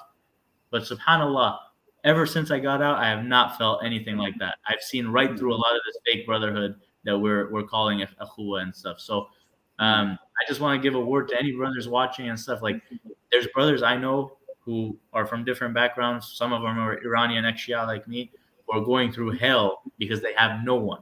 Their parents hate Islam or they hate true Islam, the spirit of Islam. The government is trying to isolate them. And so when the enemy tries to isolate you, فَفِرُّوا إِلَى اللَّهِ. Just forget everybody. That's just my word of advice. Like I feel like I've lost a lot, but I've gained a lot. You know, so like Allah Azza wa Jalla is always going to be on your side, inshallah, as long as you're with Allah. So, hayakum Allah, barakallahu fikum. Just keep your head up, inshallah. And, you know, one thing that gets you through tough times, like they took my phone, they took everything, and they gave me like a pen pad and a paper. And the pen was like, it didn't even write. I just remembered my whole, like everything I had memorized. Quran, hadith, rap lyrics, whatever it was. And it literally, stuff started clicking, you know? Like, why did Fulan rapper say this and this and this way? And then I remember Fulan rapper is actually Muslim. And then like literally all this stuff starts clicking. I met Tupac's right before I got arrested in Detroit. I met Tupac's, what's her name? Amana, his mom, Shakur's grandson from a different marriage, something like that. He's a really chill guy, and his kids all have Muslim names, and he's just trying to stay low key. You know, so like I met a lot of people like that, you know. And unfortunately, the YouTube du'at who I looked up to, or I thought I looked up to, when I met them, it was a very, you know, it was a disappointment. It's like when your tashahhud finger kind of, you know, it was a big. It will always be like that, bro. It's always like that. I think it will always be like that, and Muslims got to understand that. Like that's the first thing you didn't hear in the beginning, but that's the first thing I mentioned. Actually, you know, I was saying that there's a veneer, and I say you can go back and watch. There's a veneer that your YouTubian da'i elites they put up to hide the ugliness behind that. So what you're seeing, you're not really seeing the reality. But what you're seeing is more of an act. Yeah, you get it, right? So YouTube dawah. I'm sorry to say, it's not. It's like it's stagecraft, man. It's like exactly. It's reckless. It's dangerous, and because they have the ears and the eyes of the youth, it's also popular. You get it? And these guys haven't, you know, when you're 20 years old or 30 years old, whatever, you haven't been betrayed or backstabbed enough to know that there's some very nefarious people out in the world, right? And yeah. You know, if all you're getting your information from YouTube or whatnot, if that's where you're getting your information from, then you are headed down a very slippery slope. Yeah, it really is. Even if you're one of the people like Reaction who thinks he knows every side of the spectrum, you don't, because you're actually in an echo chamber and you're like surrounded by mirrors. Like you're not seeing the big picture. You're not zooming out to see the entire seerah and the tarikh of Islam. You're falling into the same trap. If you're one of the people right now and all you care about is, oh, why is Sajid mad at Ali Dawa? Oh my God. Like you're literally you've lost the plot. Like you're absolutely retarded. Like you are a retard and you think you're smart. And you're probably the type of kid who is fighting with your parents every day because they don't eat the exact kind of slaughter you want, or because your dad makes this bad. Like you're actually harming the ummah, and you're gonna regret it in 20 years if you survive that long. You know, if you're on the deen long, you know.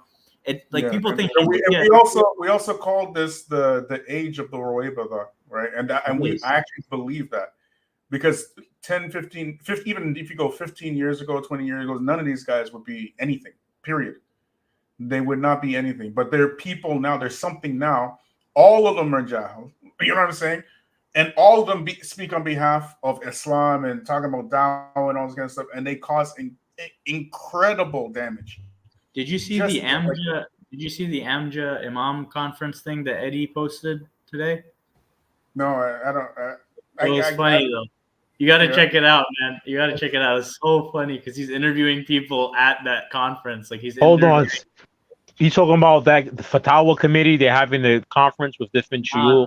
I don't remember where it was there, but it was Amjan, right? You know, yeah. I'm happy you mentioned that because Daniel don't like them. He called them simp imams on his, we'll his see, Telegram. Inshallah, we'll see, because that's what I'm saying. Like things change so fast. Daniel calls them in his Telegram, and I will show it because they talk about the vaccine that people should take the COVID vaccine. He called them simp simp imams in his Telegram. I got the receipts for it.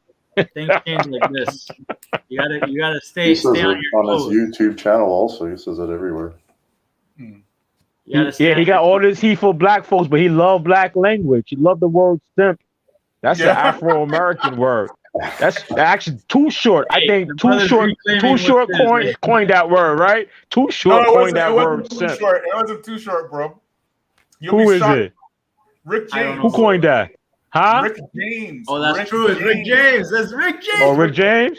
Yeah, he wrote a song, Simp the Pimp. He wrote a song. I'm gonna take it up. Look it up. I'm gonna look it up, man. I'm kind of ashamed of myself, man. I'm a linguist, and I didn't know that. You know, it's been in the black community for a long time. We all know what a simp is, right? Well, Daniel loved that. He loved that word simp. His Telegram is like over 100 times. I searched it up on his Telegram. He loved that word simp. He got heat for black folks. He got black folks' language. He using it. Yeah, this guy, man. I don't know, man. I'm gonna laugh, man, when I get off of this thing. This guy. All right, but anyways, Abu Sufyan, last thoughts. That was really it, man. I think hashtag free chili. My word of advice to the brothers, you know, just seek real knowledge. There's people posting videos of the Sheikh Shaqid rahmatullah alayhi and other great scholars. Seek knowledge. Don't go to the. It's so weird, man. It's such a weird time where really weird. It's incredibly weird. I interviewed a gentleman, a kafir gentleman my age. He's about or he's a little younger than me. He was like an ex-Navy. He's like going to school at, you know, down at a Christian school here in San Diego. And he literally has made TikToks about praying Fajr, and he's not even a Muslim. He makes Dawah TikToks. And I'm just like, what the hell is going on? Yeah. And he's just like, yeah, I'm fascinated with Islamic culture. I'm like, you realize, I saw how many views he had. I'm like, you realize you're like an influencer, right? He's like, yeah, but that's just the only way to get famous on TikTok. I'm like, are you serious? Thank you. Are you serious? We talked about this. Hopefully we're glad we talked about this. Didn't the Feachaz say that if you want to be rich on YouTube, all you got to do is get some cute blonde-headed, blue-eyed girl talking about salam alaikum. I'm going to react to this Quran video. That's all you need to do. You can have all the benefits of the pimp without being a pimp. You get it? You know what I mean? You don't have to do anything explicit or anything like that. Just get some cute white chick and let her react to Muslim videos. Watch what will happen. Bro, watch what happens. She'll get 10,000 marriage proposals a day. You know what I'm saying? Our daughters are obsessed with Andrew Tate, man, because Andrew Tate did it successfully, and they're like, I could do that for the sake of Allah. Yeah. It's so crazy, man. It's madness. Andrew Tate. I don't have nothing against Andrew Tate, to be honest. Like, I don't really have anything against him. My only issue is this guy. How is he appropriate for Muslims? How? No, I think they're going to get him on the next AIM lineup, inshallah. I think that's the plan. I wouldn't be surprised. I wouldn't be surprised at all. Yeah, me neither. Man. The new poster is up though. He's just not appropriate for Muslims. That's it. That's all I'm saying.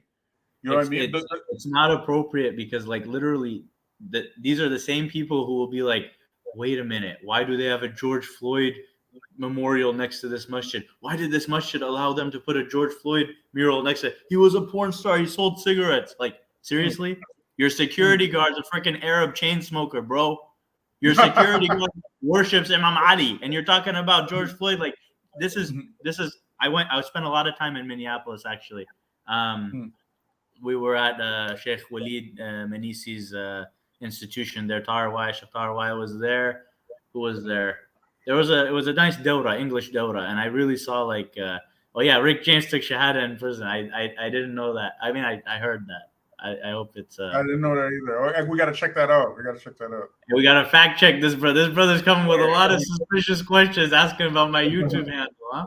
Barakallah feekum. Hey, keep it up, inshallah. I hope to be on more streams, inshallah. I'm just trying to like get my life. This is going to be the last one I'm talking about Daniel, though, for sure, man. I can't do another live. No, it's not about Daniel, though. It really isn't about Daniel. Yeah, it isn't. And I mentioned before, it's about this massive push to politicize Muslims in this paradigm, right? That's really what it's about. But I said it before, in my opinion, out of all these YouTubian da'is, Daniel's definitely the most dangerous. Definitely, no doubt. Right? He has a niche.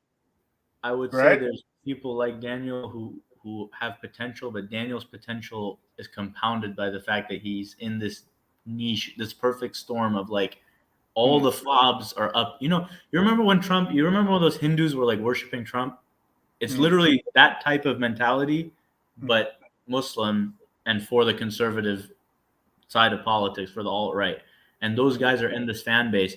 And whether or not, I don't even like the term influencer, because I literally, I think at least Abu Harith has my WhatsApp. I literally post something on my WhatsApp status. I don't know, 40, 50 people see it. And then so like some da'i who shall remain unnamed from Florida who wears beanies makes a video about it 2 days later. Okay. So like we're talking about a lot of the same concept. Like we're not talking about even when the new poster came out, I got so many messages from Saudi, from Dubai and stuff like, how dare you put Fulan Sheikh al-Islam Fulan on the flyer without his approval? I'm like, bruh, who are you? I am Fulan from Pakistan and Bangladesh. I am VIP coordinator for scheduling, head counselor. Like, bro, what is happening? Like, what everyone wants to be someone. Like, you remember that campaign, Be That Basic Muslim? Just be that basic Muslim, bro. Keep your head down, pray in the masjid, do khair for your I'm people. glad you mentioned that flyer too, bro, because that's one of the points I mentioned. I don't know if I should mention his name, which you wanted, but Kareem Abu Zaid. Right, I mentioned about Kareem Abu Zaid. I said that this guy's shady, and that's one of the points I mentioned about his shadiness. Like, you know what I mean? Like how you get like it's like I was asking Abu Bora, like say for example, there's a conference happening, and they're saying the speakers putting the speakers on the fire, and your face just shows up without your permission. Like, how are you going to feel? And then you go on YouTube and then you defend that shady thing that you did. You know what I mean? It don't make no sense to me. Yeah, it's not. But it's this shady business. We're just repeating the same mistakes that we've always like. The Amja, the ICNA, the ISNA, they used to pull this crap too. Mass, all this stuff, 10, 15, 20. This is not no. If you guys are old enough to remember QSS, they used to do the same thing. They used to say they were famous for it, right? Yeah. They used to do the same thing. Anyways, Josh, last words, bro. Very good panel, good discussion. Appreciate you, Bilal, having me on. It was nice talking with you guys and hearing the input. Inshallah, it was the last major video about Daniel. I think you successfully, like I said earlier, obliterated, well, not necessarily obliterated, but exposed, what he does and says. And I hope those who are sincere, open their eyes to that. And those who aren't, well, we gonna see you. We gonna see you real soon. Cling to that. But mashallah, barakallahu feekum. Hope to talk to you guys soon, inshallah, later. Assalamu alaikum wa rahmatullahi wa barakatuh. Thanks, Salaam alaikum. Wa alaikum salam wa rahmatullahi wa barakatuhu. Keep up the work, brother. Yeah, I think this video about Daniel is not going to be over. I think that because it's not really Daniel that we're talking about, is really about the positions that Muslims are taking. Because I know the people who follow Daniel think we got something personally against him because he's white, and it's nothing about being black or white. We're just saying that how can a Muslim take a far right or conservative approach? We don't like the liberals. Liberals, we got heat for them too. But how the Muslims going to join the conservatives and the far right? That's our issue. So I don't want people to think that, you know, guys do see I read your comments in the comment section of your videos. People think, oh, this is that black nationalist or race talk. And no, man, we're talking about the positions that they're taking, and then they're using black people to take these far right positions. That's what I got the issue with, you know. But barakallahu feek, may Allah reward you, and inshallah, I hope to see more like this, inshallah. Assalamu alaikum. Excellent, Captain. And I just want to say last final words from Brother Bilal, right, before we go. Been here for 3.5 hours, might as well say it, right? That's what it's about, man. There's no way that Muslims should be taking these positions. It's impossible. You can't be a liberal or conservative and keep your Islam intact. You know, when you're bringing kufr in, something from Iman has to leave. You get it, right? So we don't take any of these positions. And in my opinion, right, this is incredibly reckless that you have Salafi Imams in the Salafi community pushing Daniel Haqiqatjou while they know. It's not like they don't know. They absolutely, positively know. And because we point it out, we're pointing it out for the sake of Allah. Look at this channel, how small it is. Okay? Look how much hate and heat we get for doing stuff like this. You get it? But somebody got to say it because nobody's saying it. You know what I mean? If we have to deal with the dalil, deal with the proof. Don't deal with Brother Bilal or Brother Bilal. Look at the argument right in front of you. Deal with that. But barakallahu feekum. Thanks for everybody. I'm sorry for the technical difficulties in the beginning, but we had a long one tonight, and this is the last live I'm doing about Daniel. I can't talk about this dude anymore. Okay, jazakumullah khair. Subhanallah bihamdik wa shadala ant wa astaghfiruka wa atubu ilayk.